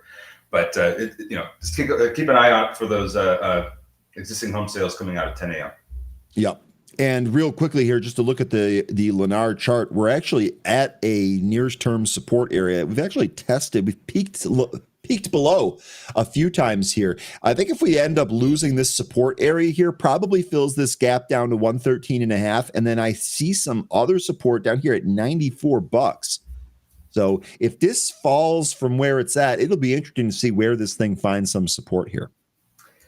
Yeah, Crocodile Dumb Me telling you that I'm buying Len ahead of earnings here. I'm a gamble. I just, the concern I have is with this one is that it was in an uptrend all through, the end of 2023 and 2024. And then we fell out of that trend in December, and it has just been going down ever since. Death crossed in the process. I don't know that this is necessarily where the selling ends, but I could still see that, I could see it going down further. Just want to put that out there. We have broken that uptrend, and I don't think we're late enough into the selling to where I feel confident in saying that it's all over. I think there could still be more selling. Okay, let me run through the list here from Tyler earlier. Tyler, you wanted to take a look at Teradyne here. Teradyne, this is not one that I follow, so I'm actually going to have to kind of piece this together while we're doing this together. This looks like this did really kind of break this pretty key support here at 102. Looks like we really gapped down. Was that on earnings or something? Looks like a really poor performance there. Now, what we are seeing, obviously, we're still in some pretty oversold conditions, and it does look like the bottom was put in here. So maybe if this thing can really kind of find its footing, you got a potential gap fill to the upside here that fills at 102. So I see why you're looking at this. What happened here on this one? What happened here? It looks like this gap down was Monday. Let's see. Here we go. Teradyne slumps 20% after company sees volatility in semi-test business. So it looks like this is a tariff concern. Interesting. Did get the day after, got a bunch of price target adjustments that just basically just lowered it. I don't see any downgrades here, just price target adjustments. And sorry, 13. The price targets actually look like they were adjusted to around this $100 area. So this is not terrible in terms of a potential gap fill, but this has really got to show some strength here. Again, not one that I follow, so I'm basically judging all of this solely off the chart. 13, what do you got on ticker TER? Well, I was just wondering if they debuted their AI accelerator powered solutions at NVIDIA GTC 2025. That event takes place between March 17th to 21st. So it's happening now. And I'm just kind of wondering if they've, talked about that or put that out there or had their presentation at this event. I don't know. It looks like they had it at the 18th. Sorry. So I'm just kind of scrolling through this PR trying to find answers. Yeah, all good. So I guess that potential catalyst is over. Maybe that's what this a lot of this movement was for. But I don't know. I was trying to find reasons for to like this, but this is another one that has also lost its trend. I mean, you could start with you could draw a trend line from the low of October 22 to the low of October 23. Keep it going. You see, we've broken that trend, and I don't know that we're done selling yet. I mean, we could end up going under 70 still. I just don't know that we're necessarily finished with the selling here yet. Okay. Here you go. I kind of eyeballed that trend line, so it might be a little bit janky, but there you go. Yeah. That is the trend line that we broke. Okay, good stuff there. Good stuff there. Lion. Oh my gosh. MU and Len. And if you put them together, it spells Mullen. I don't know what I don't know what that means, Lion, but I'm just gonna laugh because LOL, and we'll go from there. We'll go from there. Okay, we are running out of time here. Here's PWR. This is Quanta Services. This is another one that Tyler wanted to take a look at. Quanta Services here, nice clean bounce off that 500-day. This is actually right above the volume point of control. This is another one here that I don't follow or trade very often. Pretty sure Quanta Services, leading provider in specialty contracting services, delivering comprehensive infrastructure solutions for the electric and gas utility, communications, pipeline, and energy industries in the United States, Canada, and Australia. So it looks like this is a pretty big infrastructure name here. It sounds to me like this would also dovetail with the data center and AI theme that we have here. So I actually like that this is really kind of come back in. To me, we'll see if we can trade up to the 290. If I were trying to trade, I have no position and I don't follow this. Currently at 270. If I was looking for a long side trade here, my target would probably be that 290 area. RSI kind of in no man's land here. MACD is positive. MACD histogram here is positive, and the Williams % R actually at the high end of the range. 13, you got anything here on PWR? Don't like this bear flag that it looks like it's got going on here. Don't like the death cross that we are apparently getting today, maybe right now, tomorrow. Yeah. It is bouncing off the 500-day SMA. So that's encouraging, but I don't feel great that about it recapturing the 200 and holding above it. So I think that 290 area, that seems pretty good. I'd probably pay it a little bit lower where the resistance might be, but that 200-day SMA, 285 to 290, that could be the resistance area to watch for. Don't know why we're seeing such a we've had this strong rally since 2020 in this thing. It's just been going steadily up every year. We had some pullbacks in August of 23. That's fine, but still kept going higher. I don't know when this is going to reclaim the all-time highs, but I'd also think that this is still pretty overvalued based on its PE. I don't think that makes sense for a company that's involved in construction and engineering. That PE seems a little high to me. Maybe I'm wrong about that. But 26.5, by the way, is what that PE is. Yeah, that seems a little high to me for companies such as this. So I would need to see it take out those levels that we mentioned in order for me to change my mind about it. But for now, it looks like to me like this is going to go lower. This thing was $22 in the COVID scare, the COVID low, and it is currently 270. Oh my God. Mm-hmm. What a buy this would have been. Where was I? Man, oh man, this is what a move here. And this was actually a lot higher. This was about 350. So man, peak to trough, huge move here at PWR. I think this was one of our infrastructure plays that we talked about a long time. It is okay. It is. Okay, next one here on the list is Starbucks. This is one that we take a look at. Starbies, as the kids, they might not even say that anymore. They used to. Starbucks here, recent pullback from the high. And that was actually, we talked about this kind of being a double top area, this 115. We obviously overshot that here up to about 117, but the reversal was hard and this thing fell fast. We actually did fill the gap down here on the bottom. We came all the way to the 500-day, or didn't quite reach it, but it looks like we've tried to bounce off that. 13, is there any name for the 200 crossing through the 500? Or should we make one up? You can make one up if you want. Yeah, we'll think about that instead of just haphazardly naming one. But we are about to see the 200-day move through the 500 here to the upside if this continues.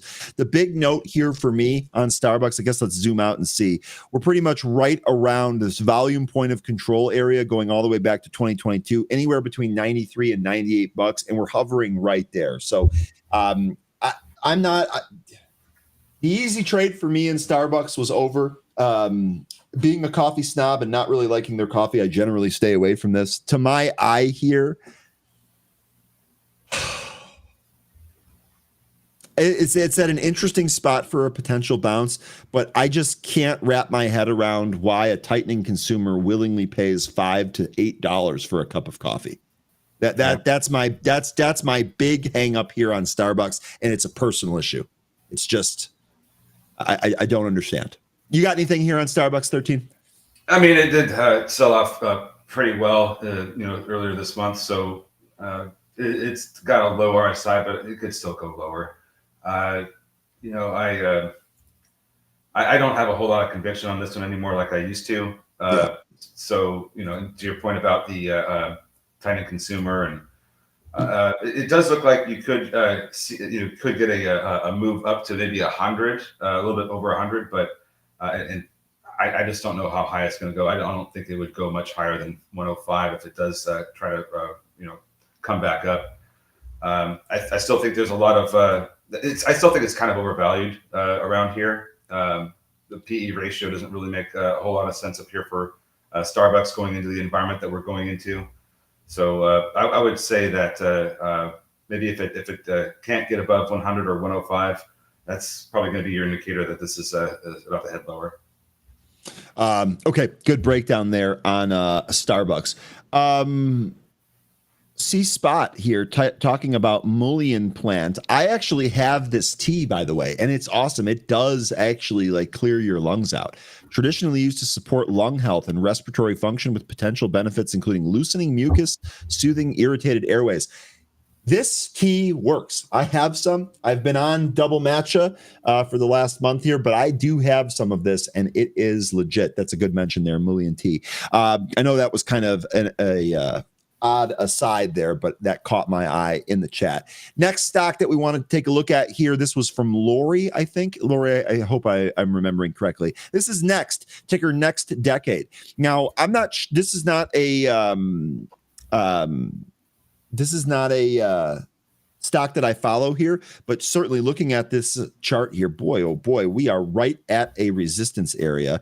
What is this? Next Decade Core is a Houston-based energy company engaged in construction and development activities related to liquefaction of natural gas and the sale of LNG. Okay, so natural gas play here, Houston-based. I'm going to turn this over to our Houston expert, 13. I can't help it. I know I'm jumping around here. I'm extremely excited. I'm sorry about that, but this comment got me here. 3D, man. This is what my friend deducts her Starbucks from her taxes. That is how A, and B, awesome. That's pretty wild. Business expense. That's how.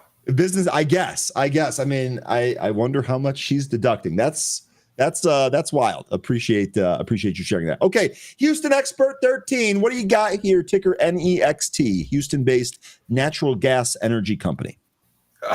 It's moving on the news from earlier this week that it won a court revision for an FERC order for the Rio Grande LNG facility.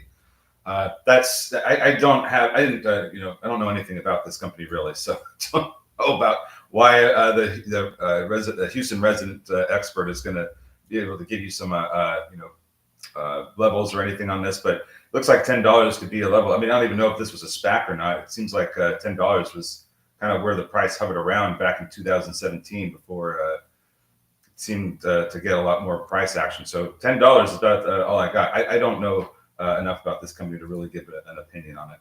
Yeah, it's this. I don't follow it. I don't know enough about it. I'm curious because this is either going to be a breakout or we're going to repeat the pattern that we've clearly seen. So the way I would look at this as far as a potential trade here is if this is unable to break out, or if you get this like false breakout, like what day was this? That we got back here at the end of January. If you get this same thing here, I think you could probably target the bottom end of the range here. This lines up with the volume point of control. That's just sub 5. So maybe I'd look for a revision back to the bottom end of the channel here around 5 if this really can't break out. If it can break out, 13, I think your $10 level is probably next. Just being a round number and being in short order, but really it's going to be a blue sky breakout at that time. So appreciate you bringing this one up. Not one that we follow very often, but I'm sure we can come back and check this out. Yeah, and it's involved in liquid natural gas and the capture of CO2 emissions. So that's it has the liquid natural gas angle, and it may even also have a liquefied methane segment as well, in which case that'd be interesting because its Brownsville location is not too far away from where SpaceX has their Starbase. Okay. All right. We are less than a minute till we open here. Boy, we rocked through that pre-market action. Again, just want to thank Ed from Direxion jumping on here. Really looking forward to having him back. I know we've been trading a lot of these ETFs, and I expect that to grow. Ed giving us some insights there on some of that stuff. This is pretty cool. Carmen, good morning. I actually have some mullion growing this year. What kind of conditions do you need to grow that? I would love to try and grow my own fresh herb and then make it into tea. Nonetheless, though, the stuff that you buy from the store, it works, or Amazon, it works. Really, really surprising. I was skeptical too, Sweet One. When I was first reading about it, I was like, I don't know about this. And then sure enough, after literally, I think not even a full week, 4 days, I was like, oh my God, I'm definitely breaking up more mucus. Anyway, we are open. Let's go. SQQQ. I know you're trying to get me to shut up. It wants to get up to 3760. It looks like it's kind of making its way up there. Don't know if we'll get a breakout. We could, and then we'll have a scallop on our hands. But it's 3760. That's where I see the price moving up to here with SQQQ. Okay.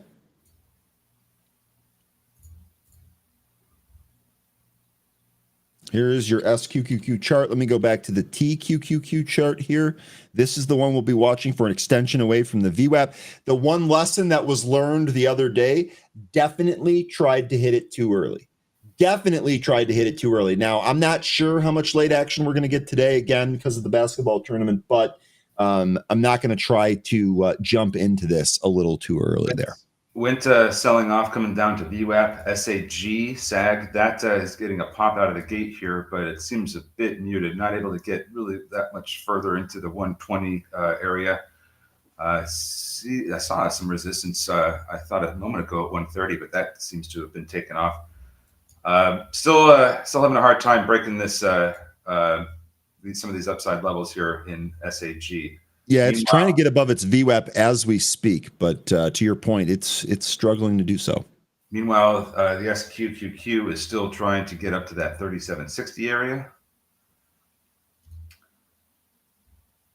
What else do we have going on here? KBSX was also one of those ones we mentioned here. This is already at 50% of its average volume here today. We were telling you how volume is really going to tell the story. Don't have the big pop that we were hoping for, or I guess that we were looking for a potential long side trade. KBSX, nothing yet. Watch that volume. Went trying to break over, get up to 275. It looks like it's trying to take out the pre-market highs. The 274 was a pre-market high. We're also getting some, got a mention from C-Spot about SAG. That hasn't quite got moving yet. Okay, there we go. There's that large size I saw. It's at 128. WINT did go through that pre-market high, pushing here. Volume also expanding here on WINT. APDN, this is another one that we were watching from yesterday. This is retraced, but it's trying to go back to the VWAP. That would be one of the first spots to watch there. Checking on some of those quantum names. Go ahead, 13. I'm sorry. SQQQ reversed. That one's going lower now. It looks like a market caught a bid somewhere. What's excuse me? What's the look at that? TQQQ almost back to VWAP. Didn't get the extension we were looking for, but that is in there. What were you asking? I'm sorry, I ran you over. I'm just wondering out loud which one of the Mag 7s is causing this market to go down the way it is. Or I'm sorry, to recover. So far, Meta and Nvidia are the only ones that are up right now. Yeah, Meta's turning up, Apple's turning up, although it's still negative to your point. Nvidia's turning up. Looks like the whole sector here. NASDAQ also bouncing. The Qs moving higher here on that. A1, mullion is awesome. And you infused the tincture and it worked the best for me. It's great stuff. Indeed, I also have some of the concentrate that I will occasionally put into coffee. Can't believe that it works, but it works very, very well. Wow, look at that. Let me go back to that real quick. EYEN, this one, oh my goodness. EYEN, this had a huge pop on news earlier today, completely gave the move up, went red here. To me, when I see this type of action, this is just completely stay away here. The note here enters a non-binding letter of intent contemplating potential reverse merger transaction with Beltique. Proposed transaction assumes value of Beltique for $77 million and Ionova at $15 million. EYEN here down almost 16%, down 15% here right after the open. It's eye on a bottom, isn't it? It's eye on a bottom. Oh, man, it's that good. Gosh, is that good, 13. And by the way, SAG also might be eyeing a bottom. That was Mutombo'd away from the VWAP there. We'll see if this is really going to be your first key in a potential trade there. Can we get above that? 5, this reported earnings yesterday. This is coming back in now, given some of that gain up. Better than expected Q4 financial results and issued Q1 guidance above estimates. FCX, this is another interesting one. In fact, this reminds me. Let me actually just take care of that here real quick. Yep. Wow. Okay. Wow. Might actually have to wait for this. So FCX. So we actually talked about this is in theme with your copper play. We actually talked about this yesterday on the happy hour. One of our really astute option watchers yesterday flagged a massive transaction in Freeport-McMoRan. The May 50 call was swept from all different angles. They ended up buying over 83,000 in the open interest. That held into today. Those sweeps were at 39 cents. The current ask, 52 cents. Man, I want to enter that, but I don't want to chase that. Damn. And it is continuing to climb here. FCX is climbing. Oh, man. It is putting in some upper shadows here in FCX, so it may lose VWAP, and if it does, you might have. Yeah, I'm going to be patient here. That's the May contract, so we've got 57 days. Let me see if I can get this to come back in. I think anywhere around 45 cents on that contract, I'll probably pick that up. SAG making its way towards $1. BDTX, that one also back underneath the trend line that we drew yesterday. So I don't know. This might be the bad one today. We'll see. Jay Walker, welcome back. It's good to see you, my man. SAG is living up to its name. Let's go. We'll take that. The SAG 7. The SAG 7. So WINT, this seems to be the only one so far that's really working. Couple of impulse moves here in the pre-market. Looks like we got one right here on the open. Yeah, it looks like it's trying to get to 3 here. I think it may, entry here. I know we're a little extended from the VWAP. This might be decent entry here at what 275? WINT. I just be careful with this name. We flagged this one here. Yeah, as long as it can hold. Well, I'd say at this stage, if it can hold, 270, that'd be good for nice. There you go. There's a clean bounce off that 275 so far. Not in it. Didn't play that one. Accenture CEO, I guess, coming up here on CNBC. That's ticker ACN. How's Accenture doing here? Lower after earnings. Okay, that CEO is probably going to try to issue a defense, it seems.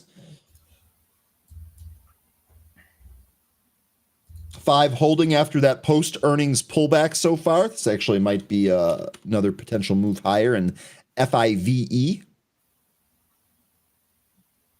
went, oh man, that was a 10-cent bounce right off that 275 spot so far. Pretty Panda, for some of these movers, that's about, what it seems. We just kind of trade these out of the open, and then they just, really lose steam pretty early on. It's kind of what we've been observing this week. But some of these other ones, we can just, like these Direxion ETFs, we can just trade those, and they do pretty well for most of the day. Amazon here, Izzy.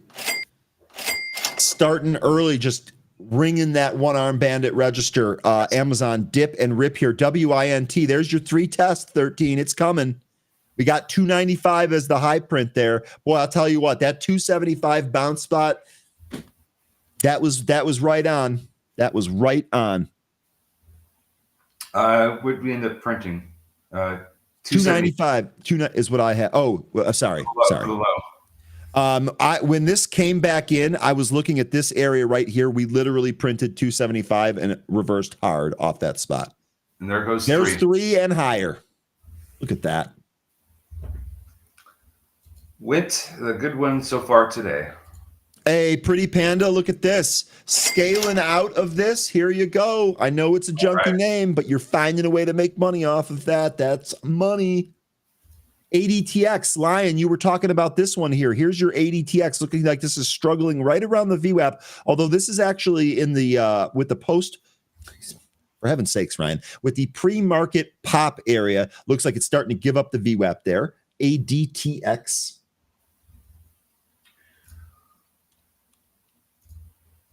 How's Netflix? Netflix, oh my God, Netflix, $14 move off that opening print.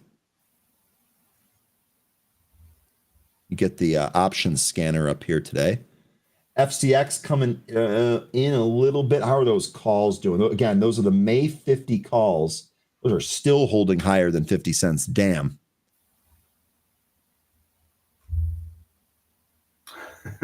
Market Sniper sniping. Okay. Wow, 340 is where went to. That's crazy. went. Maybe it goes higher. Let's see. Let's look that was went. That 275. That was the spot. I didn't hit it. Hopefully, some of you did. Yeah, Lion here saying all copper and gold and silver. It's exactly that was one of the reasons why that sweep on Freeport ticker FCX was so notable. There's actually a theme that we have been talking about recently here. We saw some more of that in FCX. Still looking to get into that position. We'll see if we pull back here at all. Looks like after 340, we could see somewhere between 390 and 395 is the next resistance area for Wint. I don't have a marked off level from the past times we've traded this until 510, 515. So it's going to be a while before we even get up there, if we even get up there at all today. And there's still some levels that we can identify on the way up that we might see as resistance before that level. So the next one for me after 340 is going to be that 390 to the 395 area. Jay here, good mention. By the way, went looking like it might try that 340 area right now. Jay here mentioning PDD. Wow, it went green. Jay, you were not here. You missed it this morning. We actually had Ed, managing director from Direxion, on the show earlier. We asked him about some of these different ETFs, and China was actually one of them that we asked about. One of the things that he had said is that he had seen a lot of flows out of the bullish China ETFs. And so I'm almost wondering then if a move higher here on PDD represents a potential area to go short, puts or stock or whatever. Again, just to reiterate, they saw flows coming out of the bullish ETFs that were associated with China. So interesting to see this this move here, this red-green move. Post earnings, I should say. Went running into some resistance around 330. I'm going to put that up here, and I'm going to be right back. 1 sec. Okay. So it's trying to get to over 330 and eventually take out 340. There's a lot of sellers between 335 and 340 right now. So they are trying to push this stock lower. If we get a big uptick in volume of the buyers coming in that could take these out, we could see some pretty big moves higher, maybe even to that 390 area that I was mentioning. Let's see, SAG, that one has turned around, and this is actually starting to get going right now. SAG, this is just to rip right through the VWAP. Trying to get back up to the 222 highs it was putting in earlier this morning. BDTX went from bad to good, apparently. This thing turned around, recaptured the trend line and the VWAP, moved up to the 200 EMA on the 5-minute at 190, where it's finding resistance right now. FCX just trying to hold 41. Seems like it's going to lose that. Those upper shadows may not have been lying to us. If we start to lose altitude here in FCX, I think we might come down to closer to 40.50, but we might even find support earlier than that. This has a lot of calls for the $50 strike in May. Other than that, okay, back. Looks like, well, hello. Now SAG is halted to the upside. So we were just talking about how this one was recapturing VWAP, and now it is halted to the upside. So we could see some interesting price action here happen with SAG. First level of resistance is going to be at 130, and then the pre-market high at 159. The next. Okay. Went actually pulling off of that high too. Part of me, well, Saga with this being halted, I think that's they're not rotating into it if it's halted. ADTX, after looking like it's going to break down, trying to hold up and recapture the VWAP. Carvana also trying to go higher here. Carvana shares trading higher after Piper Sandler upgraded the stock from neutral to overweight. Let's see what the price target was that they gave that. 225 your price target. So still another, what, 50 to 30, 40 bucks from where we're at right now. Carvana. ADTX trying to get back above VWAP. Sorry, I totally just ran you over. It's my fault. Way too much coffee this morning. I was just mentioning ADTX trying to recapture VWAP. Root here, Jay mentioning Root getting closer to my 180, 200 target. Jay, I got to be honest with you. That trade looks like that is golden here. With that Carvana upgrade, I think you probably see Root move with it to the upside there. I would not be surprised for you to get that 180, 200 target. That's good stuff there, Jay. In fact, I wonder what those calls look like now. Wint is trying to move back up. Might bull flag. Yeah, it might bull flag a little bit before it does that. So we could see this come down, closer to 3, maybe slightly under 3 before it moves back up. But as long as it holds VWAP, I'd still think that there might be a trade in here. But let's wait for this to come in. They're walking it the price down now, by the way. So just don't get caught in that. ADTX above VWAP now. This might get going here. Netflix, I don't know if this piece of news played into the Netflix move here, but no, this actually looks like Netflix tweeted this yesterday. This Quarterback season 2 is coming to Netflix this July. It's going to feature Joe Burrow, Kirk Cousins, and Jared Goff. The first season of that was extremely popular, drew really high viewership numbers. Looks like they're going to do season 2 here, and the 3 names on there are fairly popular. Root to the highs here, 160, by the way. ADTX moved off that VWAP, new highs here, ADTX. Yep. Good comms on ADTX, caught that pop. Well done, 13. You're making money for people here today. You're helping. Sorry. It's got higher than yesterday's high, 1260 current high. Where does this go? Give me a second. I'll give you some levels where I think this could run to. We keep getting this movement. There's going to be some consolidation that starts at about $13 to $15.60. So I'd be careful of that area right there. As soon as we get up into the 13 handle, might see some more resistance. Okay, and it looks like several of you here. So ADTX, there were good comms on. Wint, several of you are booking gains. So we got a money morning going on here with the chat. I absolutely love it. Absolutely love it. Market here really bouncing too. All of the indices trading higher here. Sorry, 13. No worries. One from yesterday that's, it's got low volume, but it's still making some nice moves is Signet Jewelers. Yep. Post earnings. I promised you guys, I'm going to get you an update on the diamond market and the gem market, or the colored stone market, when I see my prior coworker, former coworker. Geez, Ryan, get it together. I'll give you that update hopefully next week as soon as I can. ACB is ripping, by the way. Notice that too. Sparsy Marcy mentioning that.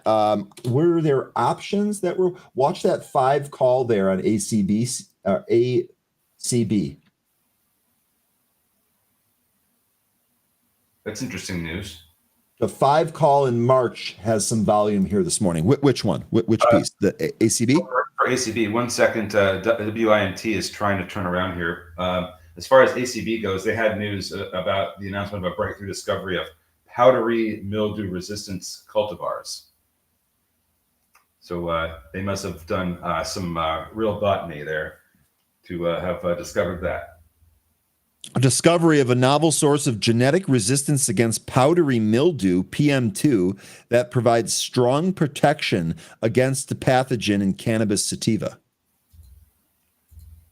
So basically, they found a source of like an anti-mildew for cannabis. I think so. Yeah, that actually seems great for cannabis production and then longevity of that product. ACB vertical right here. Could be good for a lot of other plant products. That's true. Now it did specify the cannabis plant, but maybe there's some more to that. ACB at the highs. This is halted, isn't it? No, it's SAG that's halted. Sorry, guys. Yeah, it's unhalted now. Yeah, there you go. Okay, you guys are on top of it. Sorry, I almost messed that up there. All right, so let's see here with all these names we were talking about. Looks like FCX under 41. Let's see what happens if it can hold 40. SQQQ, that one still selling off, but it might be turning around. We'll have to wait and see if that's what happens here. SAG popped up to 132, came down to 120, and now it's kind of just in the middle of that range. Looking for a direction. WINT recapturing 3, or trying to right now. ADT, that popped up to 1260. That's trying to go higher at this moment. We'll see if it can break over that 1260. You mean ADTX? ADT, yeah. I'm sorry, okay. Did I say something else? You said ADT, but I figured it out. Gotcha. Yeah, sorry about that. All good. All right, so that's basically what we're seeing right now. Anybody else? Dude, yeah, Chris Berg is looking at money. All right, outwent 330 from 256. Good trade there, Chris. Man, oh man. Jay's laughing at Mullen. I can only. He also mentioned Geo. Jay, let me ask you a question here. You have been doing this for a while, and I'm not saying you're old. I'm saying that you're experienced. Let me know, have you ever seen a better short than Mullen in your career? Have you ever seen a better short than Mullen? You might have. I might be prisoner of the moment, but you let me know. So Jay was mentioning that the Geo Group got a new contract. Yeah, new contract for ICE contract actually. So that's kind of interesting. And this is recapturing the 50-day SMA. There may be more room to move here with this one if that holds that moving average. Are you worried at all about a potential head and shoulders formation here? I know we had that initial move down. It didn't make the cleanest right shoulder, but I'm just wondering if maybe that's something to watch here for a potential formation. You could. I mean, the fact that it just continued to sell off and get down to 22 and not create another shoulder. I mean, you could argue that it's creating the right shoulder right now. Sorry for interrupting. Wint is trading back up towards those highs. Watch that. Perfect. Sorry, 13. I'll go back to Geo here. No worries. Go, Wint. But yeah, so I guess you could have that concern kind of in the back of your head, but I'm not suggesting anybody jump into this right now. I would personally want to see more than one, close above the 50-day SMA. Okay. That's what I'd be watching for. All right, Wint, are you going to take out 340 or what here?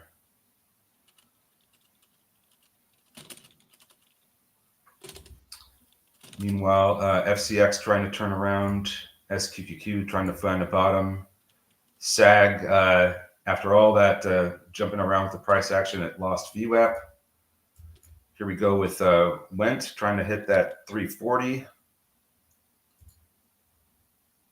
Yeah, certainly trying. Jay, dry ships. That's Drys, right? DRYS. Yeah, that's a good one. I know it's not a ticker anymore. You're right about that one. That's a good mention. Dry ships. See Spot mentioning Tesla. Tesla was a good short, but that's not even in the same realm of what we're talking about here. Best short at Izzy. Tilray 350 to 2. That was not bad. I remember that too. Two things I remember about that. One, a tweet of a guy that said, "How on earth did I lose money trading Tilray puts?" The thing had come from like 350 to like 290 or something like that. And it's just the puts were so crazy. I'm sure he just got stopped out or something. And then the price, the premium, the implied volatility, those contracts were so effing expensive when that thing was up there. That's a really good mention there on Tilray. And then G Pro.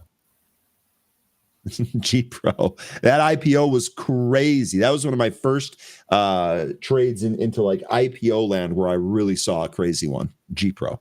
Good mentions there from the chat. I've never, been able to capture a put like that. That's those are just massive moves. My only two really good calls on downside on puts was Activision Blizzard and Edison International.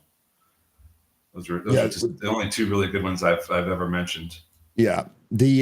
I traded a Signet move down while I was still working for the gem pricing company that I worked for. And I basically bought like 4 contracts at 60 cents and it just flipped and they were like 450 bid. And I'm like, oh my God, this is awesome. I didn't really have a whole lot of it though. Okay.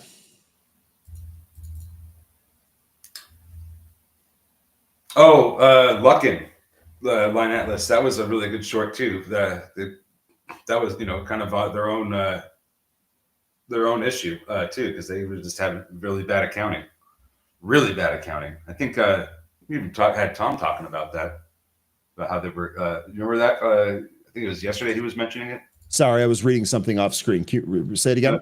We were just talking about how Luckin was a Luckin Coffee was a really good short. Oh yeah. Issues. Jay Rice mentioning BYND, indeed. Oh, Beyond Meat, yeah, that's another one. I mean, the pandemic really just bore a whole lot of super short opportunities once we got into the past the first quarter of 2021. Everything started rotating out of all those SPACs and the speculative names and moving into value. That was a wild time. Lots of things were good shorts because they just ran so ridiculously. That was also off the heels of the meme stomp craze too.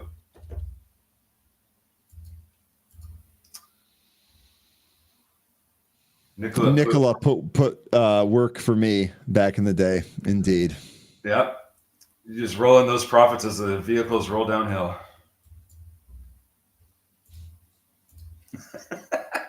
Good times.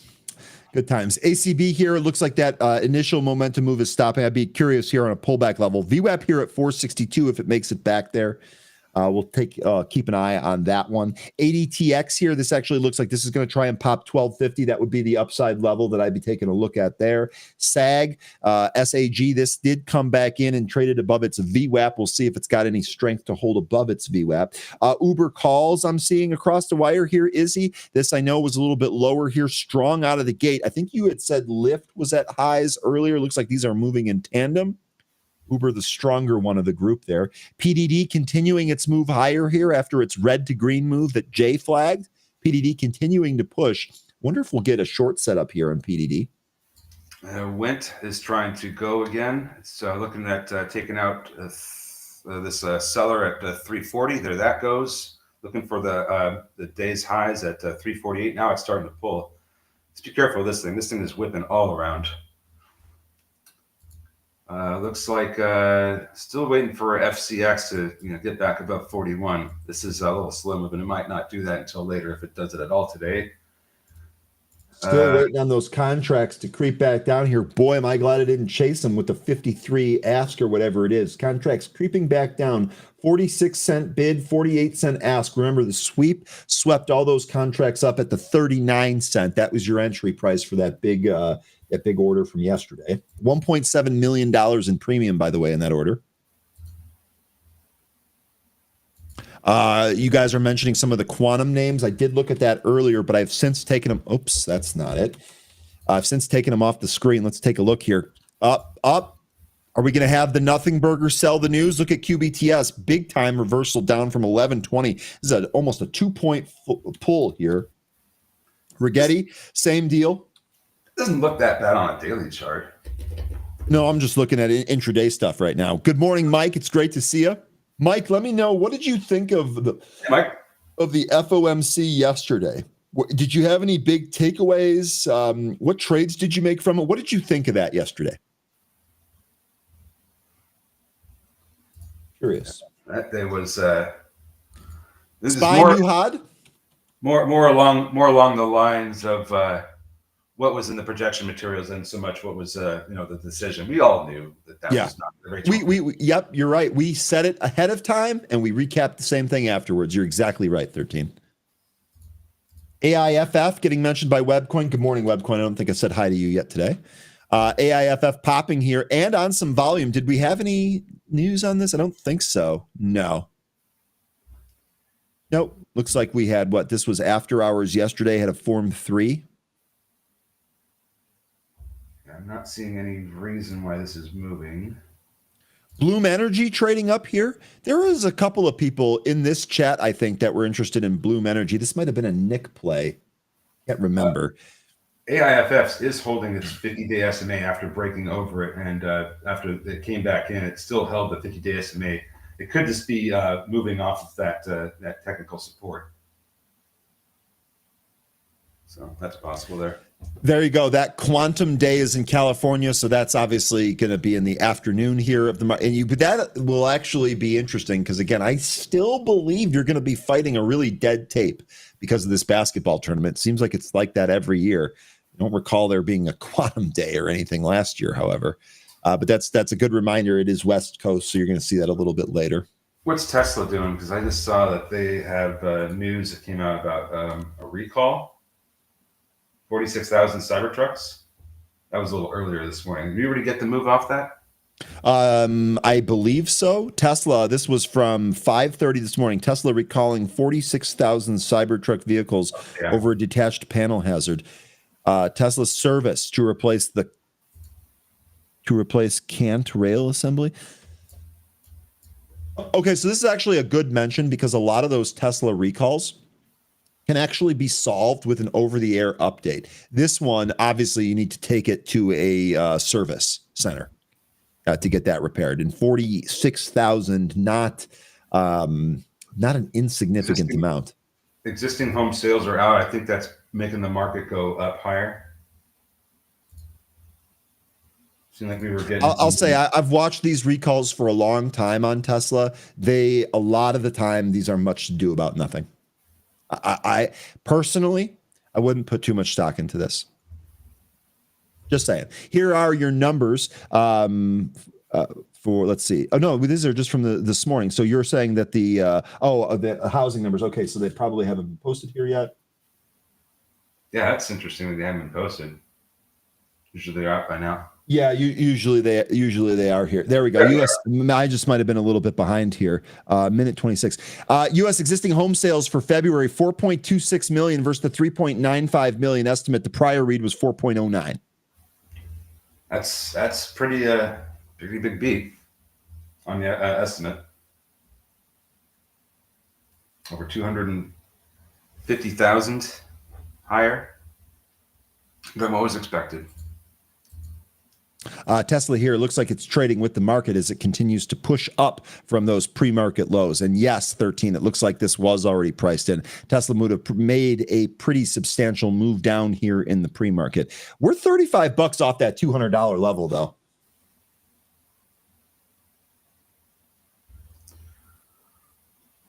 Yeah, that TQQQ really ripping now. Also getting kind of extended, but I think it's too extended. It is $1 away from the VWAP, so we may see some turning around here. What we're seeing here, Izzy, you got to be beside yourself excited right now. Amazon, what a move. Pretty much a 3-point reversal off that initial opening pull. Good stuff here. SAG is still blowing up. That is trading to the upside here on SAG. 160 going to be one of your spots there. That's nice to see because it was kind of still in the consolidation from pre-market. Now we're kind of getting out of that and looking for the highs, which was 159. That's what we hit out of the open of pre-market this morning. Tick chart here at the high of the day. Tick chart has gone from negative to positive, just nothing but green candles on your nice tick there. 700, the high tick there. Also, the advance to decline minus 31. So Anne-Marie was talking about that stat the last couple of days here. Advanced to decline pretty flat here. Actually, just flipped positive to 10. So more issues advancing now. Amazon still has to recapture 200 and the 200-day SMA. So just keep that in mind. There is some pretty strong resistance areas for Amazon still. If this can't recapture that and it goes lower, that's just going to be even better buying opportunity. TQQQ still going higher. FCX is trying to bounce here. So we actually did get those contracts down to about 46, 47. Yeah, it's trying to recapture VWAP. Yeah, you know what I'm going to do? I'm going to take a real small starter here with the intention of adding. Tyler Smith's mentioning power is popping. That's one we were looking That's at. That's PWR. Earlier. That's one of the stocks he asked to look at earlier. Yep. That's Quanta Services is still moving up. Still concerned about the death cross that's occurring today. And it could be a situation where we end up trading up to that height. We could go right up to the 200 and then turn around. So that'd be something to watch for. No That's PWR. I can bring that up here. Yep. Okay, Yassine mentioning Meta here. So Meta, nice little move higher here on Meta. Let me go back to that bigger chart that we were taking a look at earlier. Here's your Meta chart. I always do that. So it's so far holding the 200-day. Your guess is, like to hear what you folks think. Does it lose this? Does it give this up? I got to think that it does. We don't think we're out of the seasonality period yet. So I do think that early next week, maybe even all of next week, we could resume some selling here. Just my two cents. Let's see. C-Spot saying Zillow's trading higher. It is coming up to the 20-day SMA at 73.52. Could be resistance area. 73.74. Wint now testing its VWAP. This may end up coming in. SAG, on the other hand, trying to push up higher, looking to take out 140. The pre-market high for this one, as a reminder, is 159. FCX now over 41 again for the time being. And VWAP. Let's see if it can hold. I still want FCX to come back in, but I grabbed just a handful of contracts here just to make sure I have some exposure in case the thing goes buck wild. But realistically, I'd like for that to come in a little bit. I'll add to those calls. Again, that's the May 50. ADTX trying to push up again. Very spready. Just be careful with the ADTX.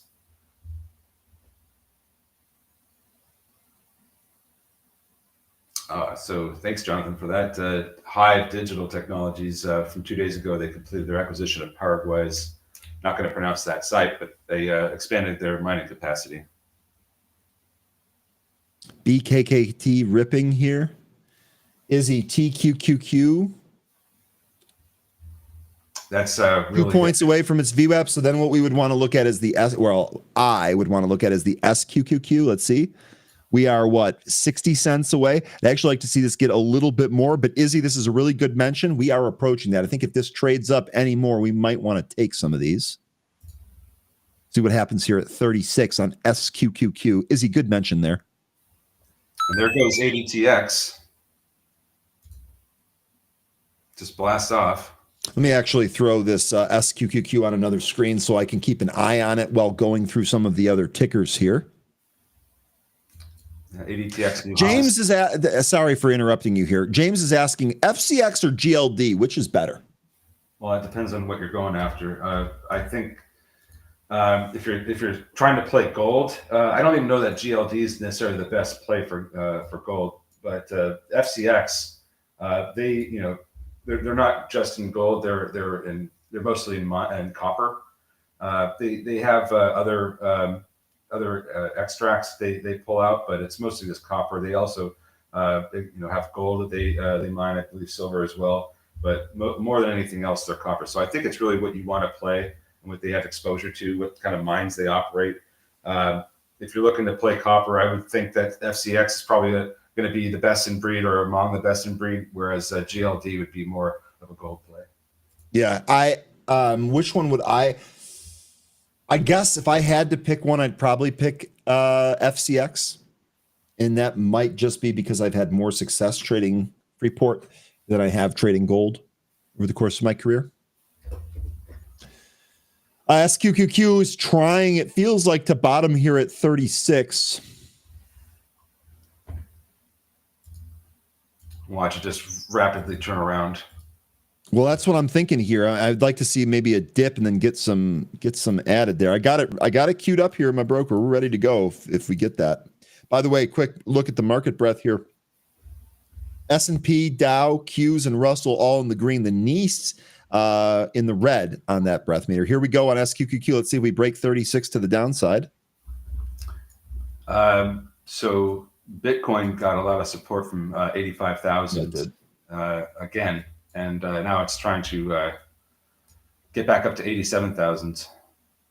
So that was where the 87,000 and a half was the high from yesterday. So it's not unreasonable to assume that it could get back up there today. That was a really nice movement. ADTX almost up to 13, got a high of 1292. Sorry, I wasn't watching that here. Still waiting for SQQQ to break through 36 here, which looks like it might do. Here you go. Volman giving us the quantum catalyst again. I'm sorry, 13. 1 p.m. Eastern, NVIDIA GTC conference. Jensen Huang hosting the quantum forum, including reps from Microsoft, Amazon, D-Wave, IONQ, and Rigetti. So those tickers there, MSFT, AMZN, QBTS, IONQ, and RGTI. Interesting. No Google. No Google. Because that was also the chip announcement that I think got the whole quantum thing started, the whole move. So it's interesting that they don't have them there, but they do have Microsoft and Amazon, which also do have their own quantum chips. And of course, D-Wave, Ionic, and Rigetti, we know about those, don't we? Oh, yeah. Oh, yeah. SQQQ might be bouncing here. Might be trying. SAG still putting in new highs, not quite up to the 159 that we're looking for, but it did get up to 148, so 11 cents away there. FCX still having a hard time trying to hold above 41, but this is, I think this is just beginning to go on its run. But it's larger move after getting above that trend line that we identified. SPY here, one of the interesting levels to watch here is going to be that 570 and change area. That was on the initial squeeze move after the FOMC. If we can get above that here, I think this market can continue to rip. S&P futures continuing to trade to the highs here, up 0.2%. Nice bounce in Kava. C-Spot saying SAG is pushing 1.4, needs volume. I agree. It is over 1.4 where it was. Carvana higher here. Oops. Root not moving yet. Bloom Energy at the highs. WINT gave up its VWAP. That might be over unless it can firm up there at all. Financials were moving higher here earlier. Let's see. Bank of America. This actually went red to green. Goldman Sachs at the highs. Capital One Financial at the highs. Finn's having a good move here. Let me actually take a look at the market overview. Get in there, 13. I'm sorry, man. It's okay. Went's starting to come back in some more, hitting some support levels on the way down. 275 is one of them. It just got that little bit, almost 275. If we lose that level, then the next support is going to be down at 250. Darden, ticker DRI, up 7%. They must have reported earnings, huh? Let me go back and see here real quick. Looks like I don't want to make a prediction on where the market's going, but the TQQQ, it kind of looks like it might be setting up to go higher, but I don't want to put any weight behind that. SAG here did set some new highs. Volume still impressive here on SAG. Not sagging anymore, is it, Jay Walker? No, it looks like it does want to go up to that 159 area. This might take a little bit of time. Rich Tech Robotics. This is one that would look at that. Look at that 203 area that we identified here on RR, ticker RR, Rich Tech Robotics. There's a huge move here. 203 to 229. I mean, I guess it's not huge. Sorry. It's a 7+% move here, though. RR going here and on some nice volume.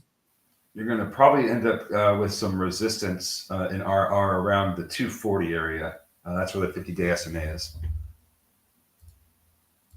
Some other sports business news here. Bill Chisholm has agreed to buy the Celtics from the Grusbeck family at a valuation of $6.1 billion. That comes from Shams Shararnia.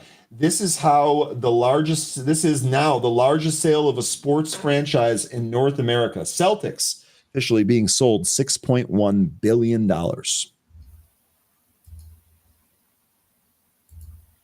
No way we can trade that, but interesting nonetheless. Not yet. CGC moving with that ACB move. Sorry, 13.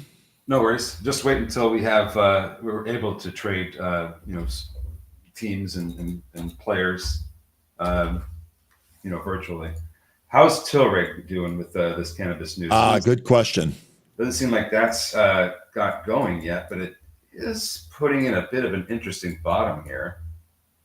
See this? I'm staying away from Tilray personally. Well, I'm not suggesting anybody jump in and buy this thing, but it is starting to look like it has got an interesting reversal happening here.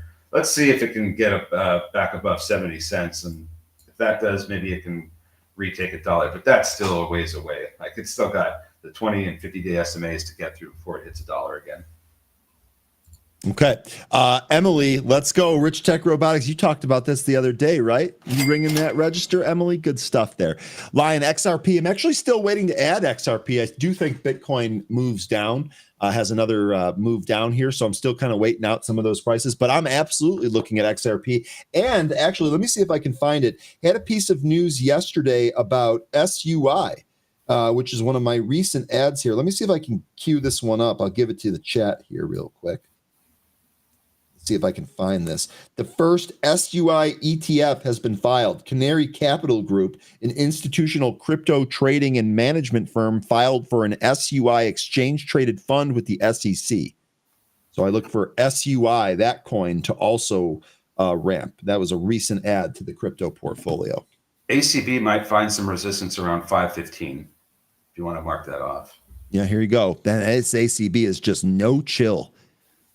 Just all gas, no brakes, ripping to the highs here. Jane, how you doing over there? You got to be doing great with this. 515 was a support area. It was a resistance and support area last year. Also, this year in February, it broke over this level after gapping up. So, and then we also have the 200 EMA on the daily chart in that area as well. So, lots of potential resistance coming for ACB at 515. Okay.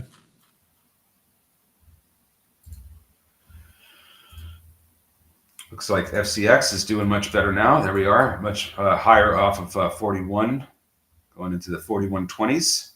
Okay. Thankfully, I added at least some in case it just runs away from me. We didn't miss it. Carvana still at the highs. Carvana's really doing well. NVIDIA trying to hold its VWAP here ahead of its quantum day. TQQQ trying to push higher. It's the setup I was hinting at.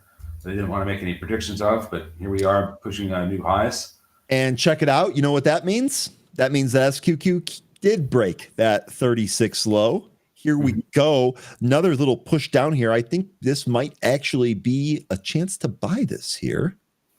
Might try taking a starter here at 35.90. TQQQ could go another 30 cents before I think we may see some real resistance. So maybe I should wait on that 35.90, you're saying? Maybe. I mean, it depends on what happens here with the TQQQ at 63. Because in the pre-market, we did get up to 63.34, 63.33. So that's kind of why I'm in that area. We could still move up to. We are weakening right now, and we are under 63, but I'm just keeping an eye on that 63.30 area. Okay. In case we do push up. Because if we do get up there, then I think that may present a better opportunity to buy the SQQQ. Alternatively, you can even look at the SQQQ and see that 35.75 was the low we've had at the pre-market. Yep. And that could be the area where you might want to pick it up. I'm watching that one. No, again, the big mess up that I had earlier, and it wasn't like terrible for the P&L. I actually chopped away at it a little bit later in the day, but I wasn't able to go green on it. The big mess up that I made was I went a little too early. I was so excited to make the trade that I kind of took it a little bit early. And I'm trying to avoid that. It's also why we're scaling into this trade and not just taking it outright. There's no way I'm gonna be able to hit the dead bottom. And SPY, if we keep going on with this price action, we may end up hitting that 200-day SMA today. I'll tell you what, that's what I'm waiting for. SPY, a trade back up to the 200-day. That is what I'm waiting for. That is what I am waiting for. I'd love for us to get that here today, especially ahead of the quad witch tomorrow. Oh, BDTX popped, went up to the consolidation in the pre-market. That consolidation starts at about 195 and goes up to 205. So that range there, given BDTX price action, a little bit of trouble, but it hasn't broken down yet. Bitcoin at the highs, Amazon at the highs. Big B's here saying Amazon calls are exploding. You know what, Big B? Shame on me. I took my eyes off the call flow here. What strike and expiry are you seeing all that action in Amazon? And I would imagine that this has got to get Izzy all fired up over there.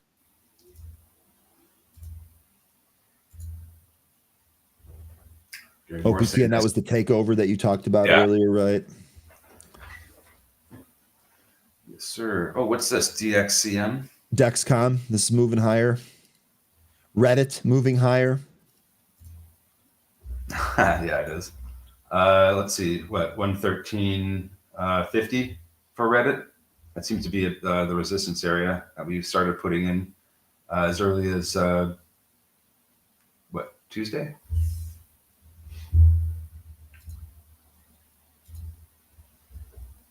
All right. We're turning around in the market yet? No, it doesn't seem like we are getting Apple at the highs, Bitcoin at the highs, Netflix curling back up to the highs, SPY still at the highs. 568 and 69 cents is a previous all-time high that we were watching yesterday. That's been providing some resistance ever since the price went beneath it. So Monday, March 10th, resistance ended up selling off. March 17th, resistance closed beneath it. Yesterday, resistance closed beneath it. So this 568 and 69 cent previous all-time high is a level worth watching for a close above. Seeing more FCX calls go off now. These the 40 that expire tomorrow. We're buying the in the money calls there. Real quick, the Big B is the at the money 197.5 and 200 currently. The weekly Amazon calls. Okay, let's move there. BDTX low volume, but it's creeping into 2.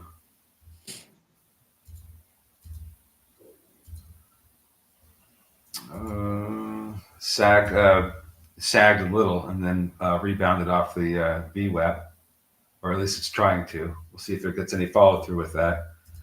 Market seems to be slowing down here, which is letting those VWAPs catch up to those QQQ ETFs. And it's only 8 minutes from that 10:30 time print before we start seeing that the volume really start to escape the market. So we could be seeing some turnaround here happening pretty soon. Now the that's a different one. TQQQ, that's starting to look like it's running out of steam. But I don't want to make that call until I see some real reversing happening, and I'm not quite seeing that yet. Looks like Wentz trying to make that. Sorry. So real quick, regarding those housing numbers, this is an interesting comment here. Existing home sales fell 5% on a non-seasonally adjusted basis year over year. However, active listings are up 30%. Median price is up $4,000 year over year. So there's some interesting stats beyond just the headline there of the home sales. Be careful with ACB. This is starting to look like it's topping out, like really topping out.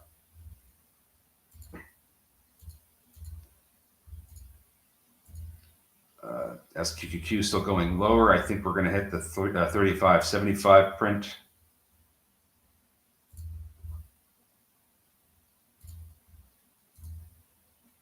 And FCX pulling a little bit. SAG still trying to bounce off its VWAP. Wint trying to recapture its VWAP. ADTX losing its VWAP.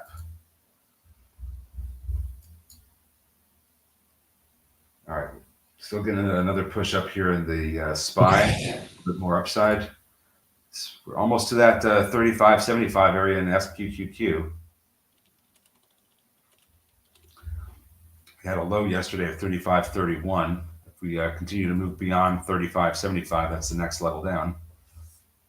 Darden and Uber are teaming up. That's interesting. Kava is going. That's up 6%. I'll tell you what, I still think there's more room for Kava to fall. Yeah, I do too. We death crossed not that long ago. I would be interested to see if this 200-day SMA is provides resistance. I think it could, and if it for does, Kava, yeah. I'm sorry, not 200, 20 day. Yeah, okay. I was gonna say that's a ways away. Yeah. Okay, so SQQQ right down to that 35.75. Might be turning around here. Actually hit 35.74. We'll see what we get. Yeah, let me go back to that here real quick. See, I knew it wasn't time to buy that yet. We're almost a full $1 away here. I might actually take a little bit if we get that full $1. 35.61. In fact, let me see if I can throw an order out there. Okay. Okay, we'll take a little starter here at 35.61 if it gets down there. Microsoft having a great day, this is fine. We're getting back up there. It's getting some support from that 500-day SMA. Since it recaptured it, been able to kind of hold above it for the most part. Now need to get above the 20-day SMA, which is currently at 391.50.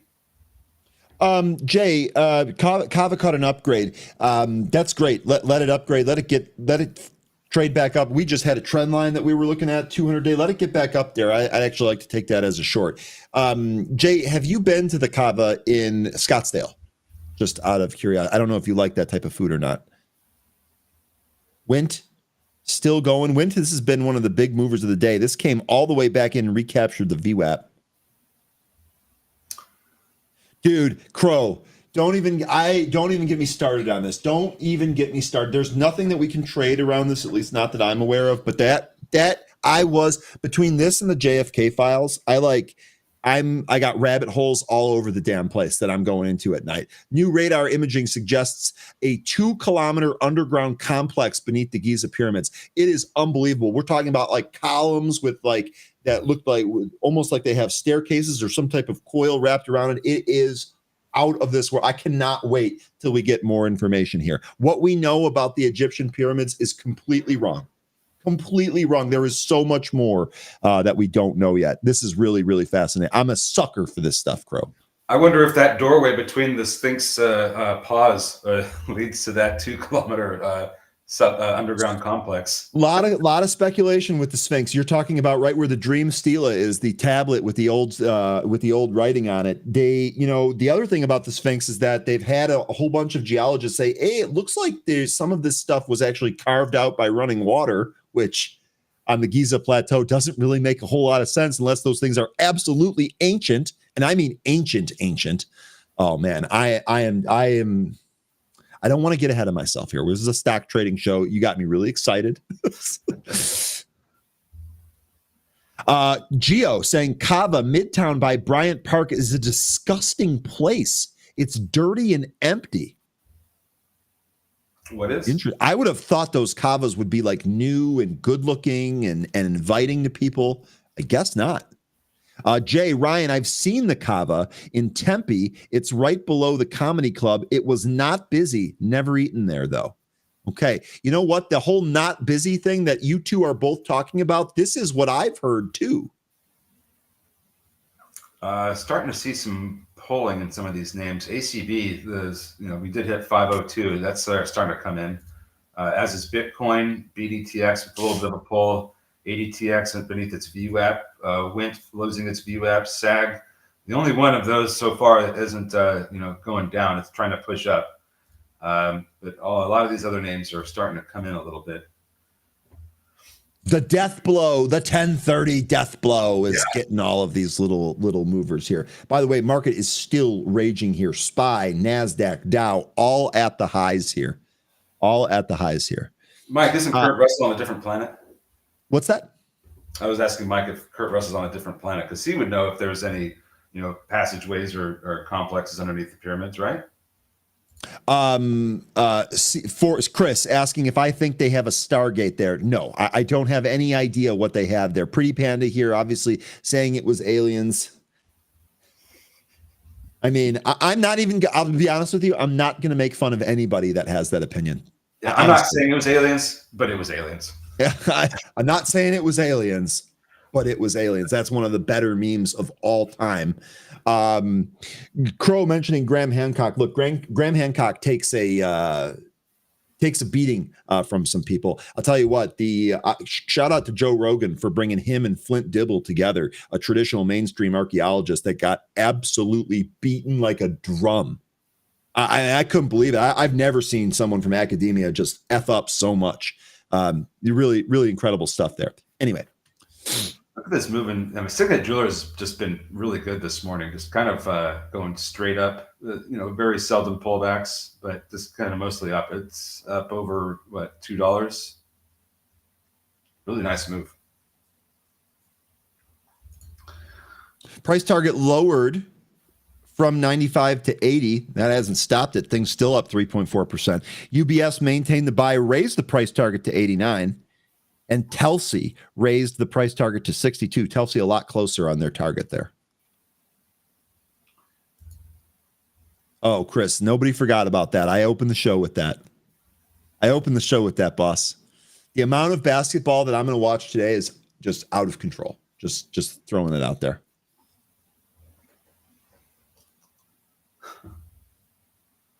Oscar Isaac from X-Men. Yeah, because he was Apocalypse. Probably one of the worst depictions of Apocalypse ever. SAG approaching the pre-market high of 159. This one's been great this morning.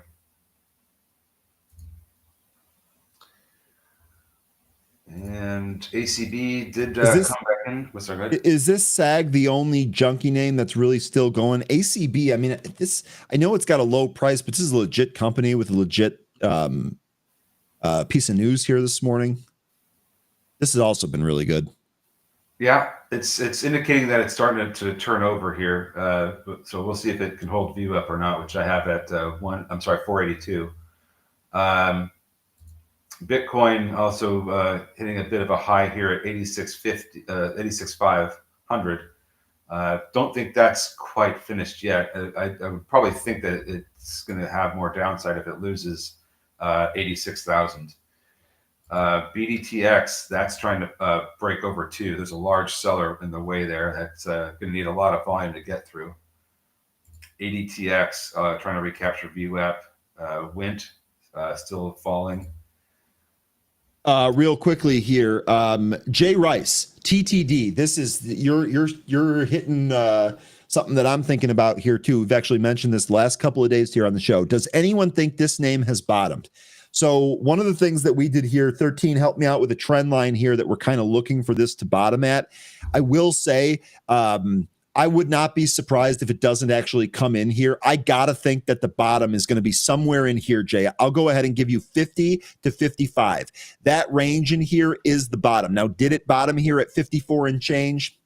We'll see. This absolutely looks like the bottom here. Here's your trend line. Here's your long-term chart. We're beneath the volume point of control. We're oversold on RSI. We're oversold on Williams percent to hour. We just recently had a MACD histogram cross. I do think that this is near the bottom. I've been waiting out the trend line that we plopped on the chart. Let me know if you take this, though. Let me know if you take this, because I'm interested in this, and I think that we've seen this stock move. I think if this has bottomed, we probably have a pretty good swing long in here on this one. I'm curious to know what you think here. My confirmation will come in the form of a recapture and hold above $60 and the 20-day SMA. When those two things happen, I'll probably change my tune on okay, whether or not this is going to still go down or not. I do like the trend line. It's got a lot of price interaction with it as resistance. Have not tested this trend line as support yet, so it might never be tested, but we'll see, because we've seen plenty of these instances where it looks like it's starting to recover, and then something else takes it to the next leg lower. So some resistance levels that I want to see get recaptured are going to be $60 and the 20-day SMA. And I would say maybe even on a nearer short term, Jay, you tell me what you think about this. If we can get back above this area here, let's just call it 57, just to make it easy and even. If we can get above 57 and hold, kind of looks like we've a 1, 2, 3, 4. It almost looks like we have like a 4 to 5 day bottom here on TTD. Let me know what you think about some of those numbers and levels there. Yeah, I'm curious, right? Because I'm watching this one too. I think there's a long side trade here at some point. Got to make sure it finishes bottoming first, though. With you on that too. ACB might be curling back up towards 5. SAG might be curling back up towards its high here. How's Wint doing? Wint's not doing great. It's not winning. Well, SAG, I don't know about curling back up. This one looks like it was kind of just going on a bit of a run up to that 559. Almost hit it. Getting up to I'm sorry, not 559, 159. It almost hit that area, getting up to 156 about 5 minutes ago. So it's I don't like the way that this candle looks. So could be coming back down to test VWAP again. Okay. BDTX though, on the other hand, that's still trying to push up beyond $2.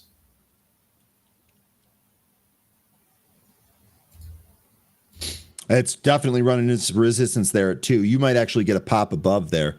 And SQQQ, boy, I was off just by a little bit, wasn't I? Was off just by a little bit there. Was going to say 35.61. We didn't print that.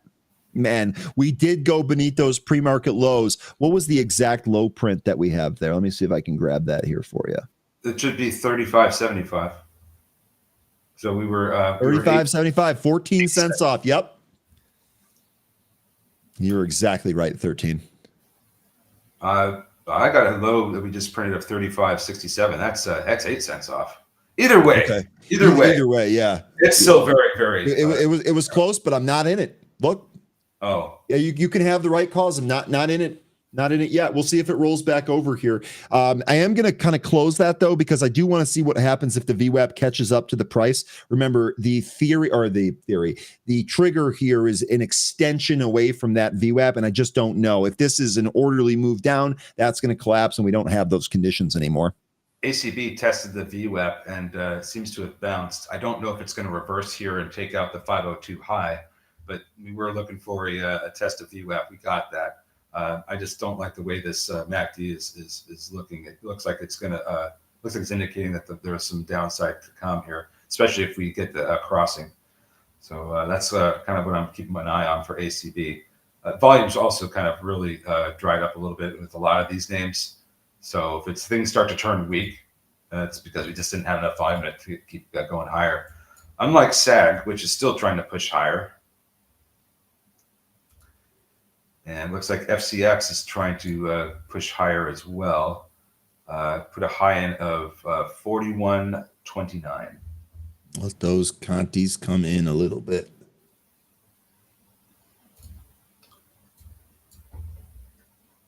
We missed AEVA. This is Blazed Rhino. Let's take a look. He might be right. I didn't pull that up at all here today. Let's see what that's doing. AEV. Oh, I put at the AEV. AEV. God, So they had earnings yesterday after hours. They lost money, but they didn't lose as much as they were expected to. Let's see. I think what really is doing it is their revenue forecast.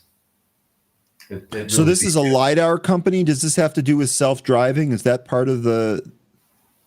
Yeah, automated driving and consumer electronics, consumer health, industrial automation. Sorry, 13. No worries. No, it's good point there. And we could see that that technology get some excitement again. But for now, I think what's really driving this is the projected revenue growth. So at 70 to 100% revenue growth for 2025. And they are getting price targets as high as 6. Nice orderly move higher here too, just kind of riding that VWAP up. Yeah. That was a good one. EKKT, this was the one with the crypto exchange, right? This had stuff to do with Truth or DJT or whatever that was. Yeah, operates technology that connects the digital economy. Yeah, that's exactly what that one was. This moving higher here after announced a strategic partnership with Distributed Technologies.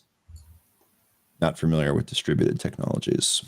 You might get another shot with SQQQ. That's coming back down to retest the low it just put in of 35.67. Let's get a capitulation move lower on that. That would actually help me feel pretty good about buying it for a potential bounce. Captain Cloudy, TikTok, baby. You're waiting for the same thing. TikTok. GoPro, by the way, we were just talking about this. What did this thing run to? Like 100? In that crazy? Yeah, here it is. Look at this. Way back in 2014. Oh, that was back too. I'll never forget it too. I was at my mom, my wonderful mother. She was hosting a garage sale by herself, and I had my laptop, and I was trying to help her, and I'm watching GoPro go crazy, and I'm like trying to trade it. She's like, Brian, I need help. Brian, I need help.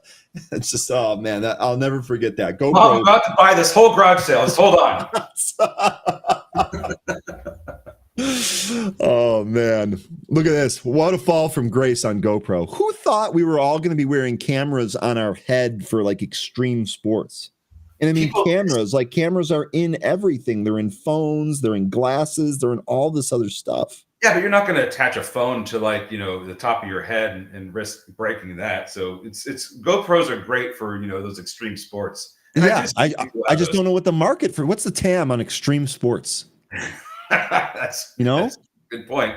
I think you may have. I don't know if they're GoPros, but you've been able to capture a lot better video having those attached to SpaceX's rockets. There you go. Oh. Did anyone else see anything interesting in the option market today? I did see. Let me actually filter by Freeport because maybe I just missed something. I did see some more. Yeah, see more call sweep. Look at this. Oh my God, they reswept. Look at this, folks. No pro. They reswept those same 50 calls. The May calls, they reswept them again. On which one? GoPro? Yep. No, sorry, FCX. Oh. This was the big trade that we were talking about yesterday. More sweeps here today on that. They also bought the 40s, the 41, and the 55s, but those, well, I'll tell you what, the 55s are leaps. Those other ones are this week. The 40 and the 41s. And, wow, they reswept. No wonder we're going higher here. And we are about to hit the pre-market high of 41.39. Big B saying they're excellent for the underwater photos and video too, especially the vacation crowd. One of my buddies, actually a really talented guy, woodworking stuff, but he's also an audio engineer. He's responsible for my microphone. He's also an audio engineer and a videographer, and he's a certified scuba diver and has been for like a while. And he goes on some of the craziest vacations and videos, some of the craziest underwater shit you've ever seen. And I believe that camera is in fact a GoPro, Big Breeze. I think you're spot on with that. Anyway, my dad was a scuba instructor too. It's one of the things he liked to do. He would have loved to have GoPros. Oh, I bet. I think we lost him before those really started to get used a whole bunch. And it was when he was doing the instructing. This was in his younger years too. So I think GoPro was a little bit after his time.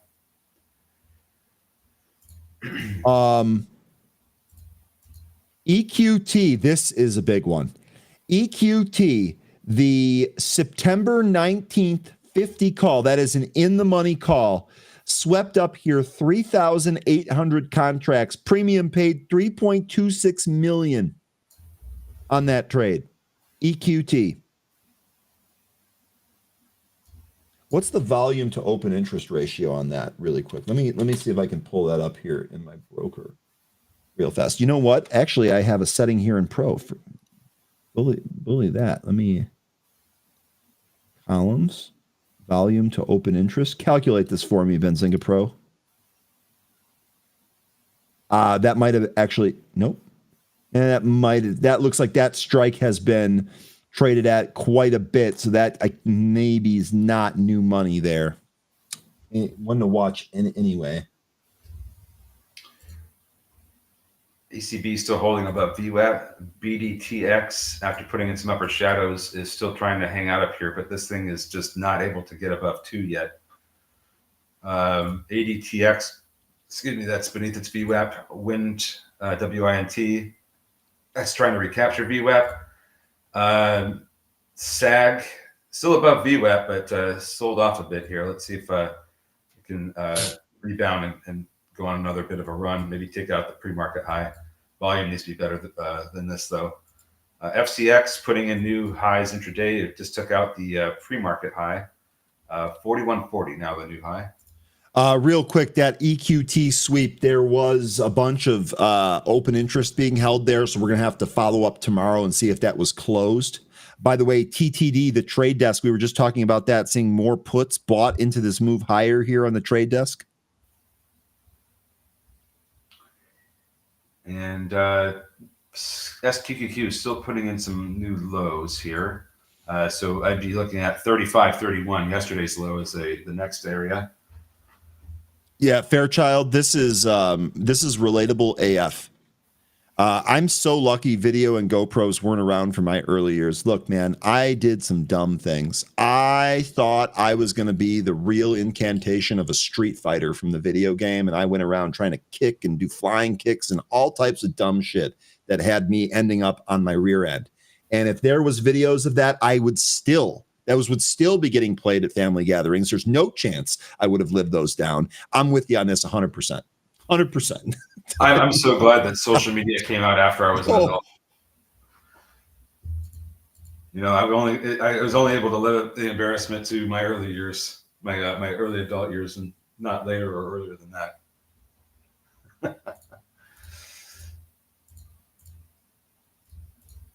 All right, so memories. Big bees. Yeah. Sebastian says now the puzzle makes more sense. You got it, Sebastian. Guys are awesome. Guys are awesome. God, I'm in such a good mood today. Crazy. What coffee was it you were drinking? Nespresso, to answer your question. But the real reason here is because the plan for today is to watch the March Madness tournament and have Lou Malnati's pizza. I am going to make a day out of today. You can bet your ass. Sounds like fun. All these stocks are just doing a whole lot of Mike, this might be the comment of the morning, Mike. As a former bouncer at a strip club, I'm glad there were no GoPros. Yeah, I bet you do. Wow. Oh, man, Mike. Amazon getting mentioned here. Amazon's been a rager today. Izzy, this is your day, Izzy. Take a bow, buddy. Take a bow. In fact, I'm just going to give you another register. I don't even know if you traded it again, but I'm going to give it one to you anyway. You talk about this every day. All max up the screen. I'm hitting the course that goes in. Go low, man. Go low. Is that some deep dish thing? Yeah, Lou Malnati's is incredible. Yeah, Meta denying the bears the test of the 200. Kind of moving up off of that now.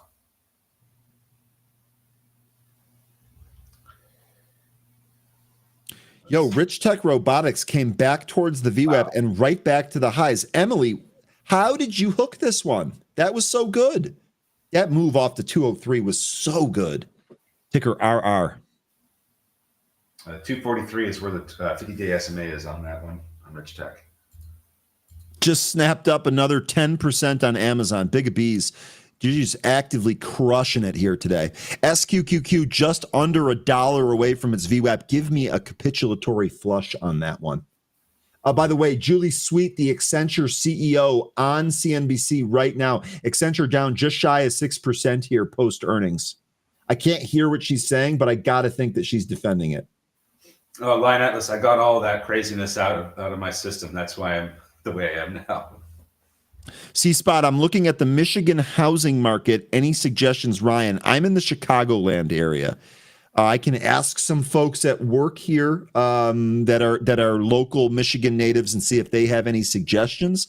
But I would not be the right person to go there. Aha, Randy has shown up. You said pizza? Good morning, Randy. Your ears must have been burning, huh? I know you got Woodford lined up for today.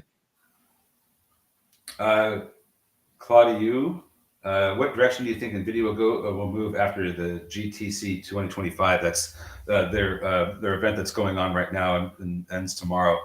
I think because it ends tomorrow and it's going to be right after Quantum Day. I think Quantum Day is the big event that everybody was waiting for. So depending on how that goes, will determine, in my opinion, how NVIDIA moves. By the way, Izzy suggesting Grand Rapids as a spot there, C-Spot. Never lived there, don't know anyone that lives there, been there twice, both times, had an amazing time. Grand Rapids is a beautiful place. Beautiful place. Farmington Hills, got someone that lives out there. Royal Oak, nice suburb of Detroit. Let's see here.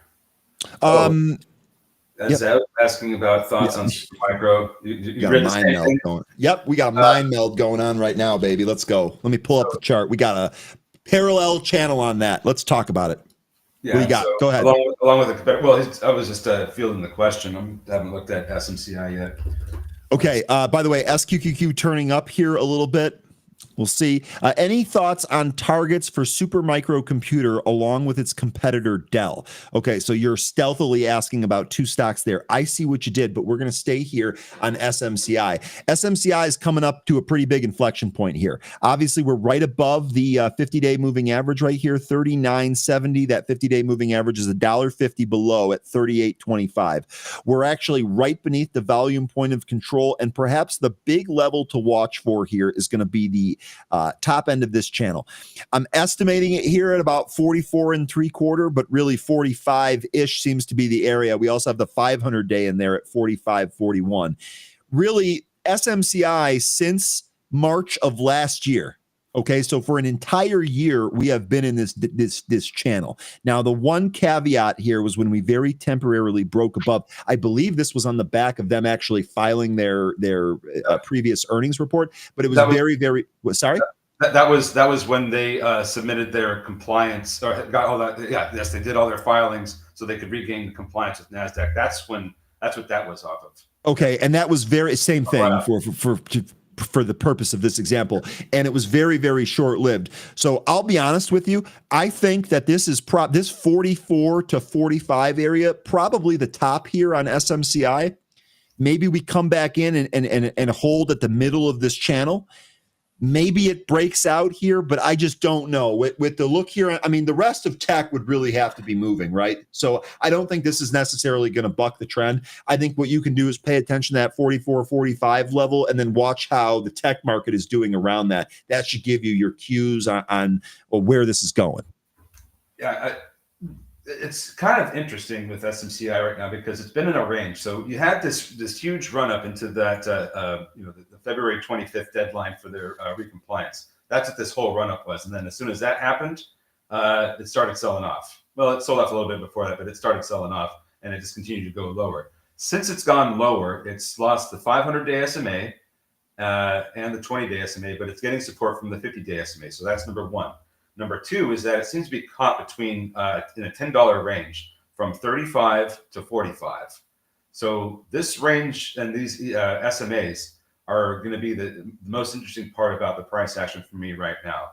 I think the 20 may continue to help suppress the price, but I'm going to want to see what happens with the 50 because the 50 has been the thing that's been saving this from going lower. So if we lose the 50, then I do think we could see some prints under 35.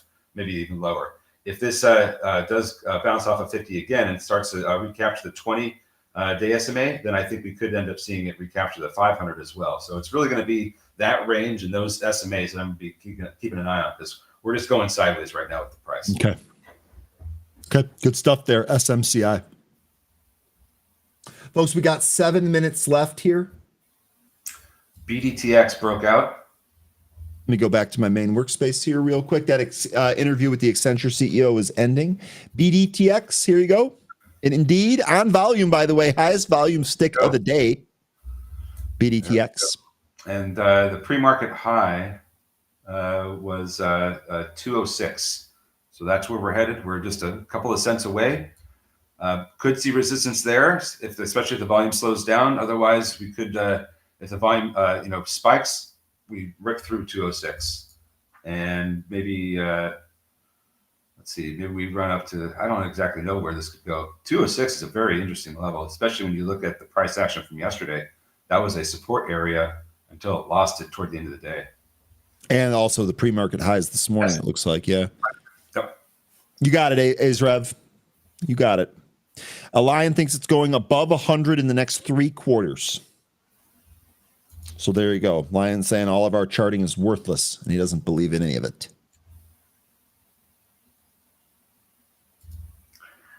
FCX still making new highs. BKKT maybe towards 13. Starting to see, never mind. I was going to say I start to see some small caps tick up, but those might just be some individual names. Might be finally getting this turnaround here at the XQQQ.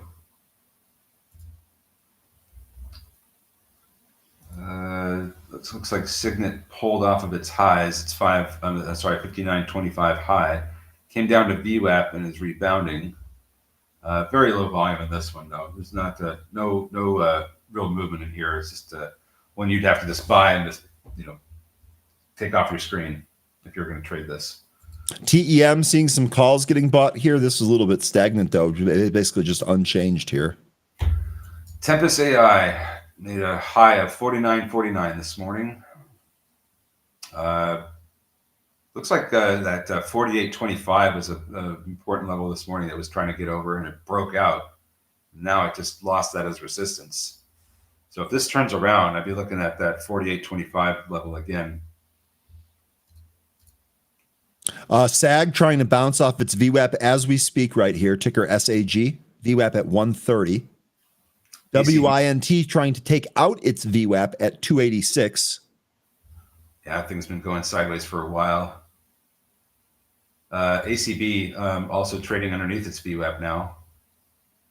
Very low volume at this point. Be careful.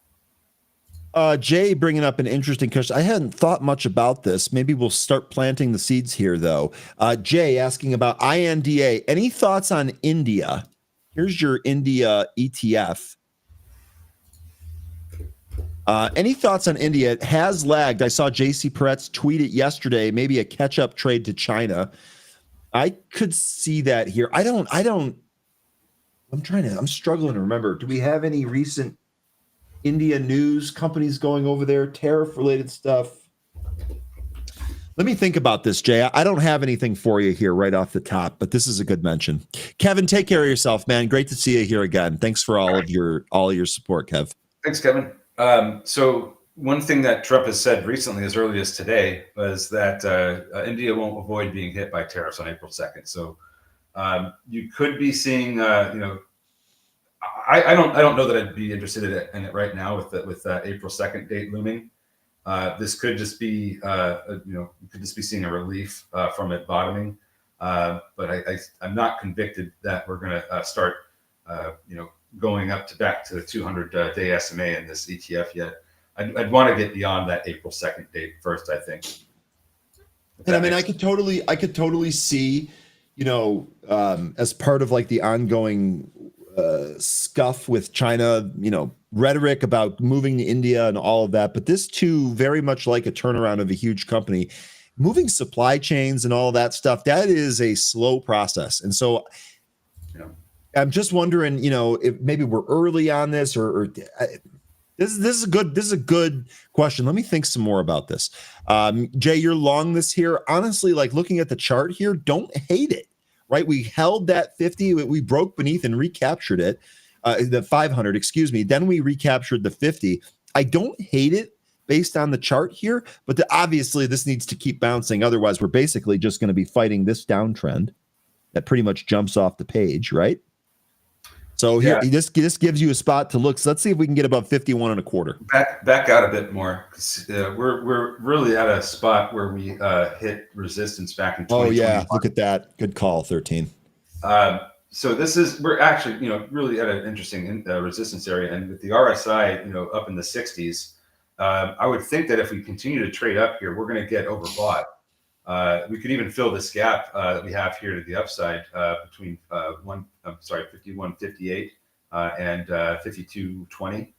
So we could end up filling that gap before we start to reverse. But I feel like we're getting to a point where we're going to see some selling in this one, and that might be the time where it gives us opportunities to go along with this. And I agree. I think India is going to be a really interesting market to try and get into, especially with all the tariffs China's being hit with, moving of supply chains. I agree with that. I just don't know that this particular ETF is the right time to get into right now. I think there may be a little bit more downside, but we'll see.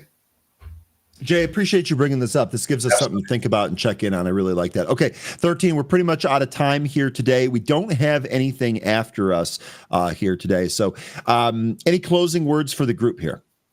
Well, that was a fun day, folks. Lots of turning around here in the market. We'll see if it holds up, but I have my expectations tempered. I hope you all have a wonderful rest of your day. I'll be back here tomorrow, and we'll try and trade some more of this ridiculous market. Take care, everybody. Absolutely. 13, thanks very much. And as Tom was saying earlier here, Tom, I like this. Tomorrow's show, we're going to be talking about quantum exploding or quantum collapsing.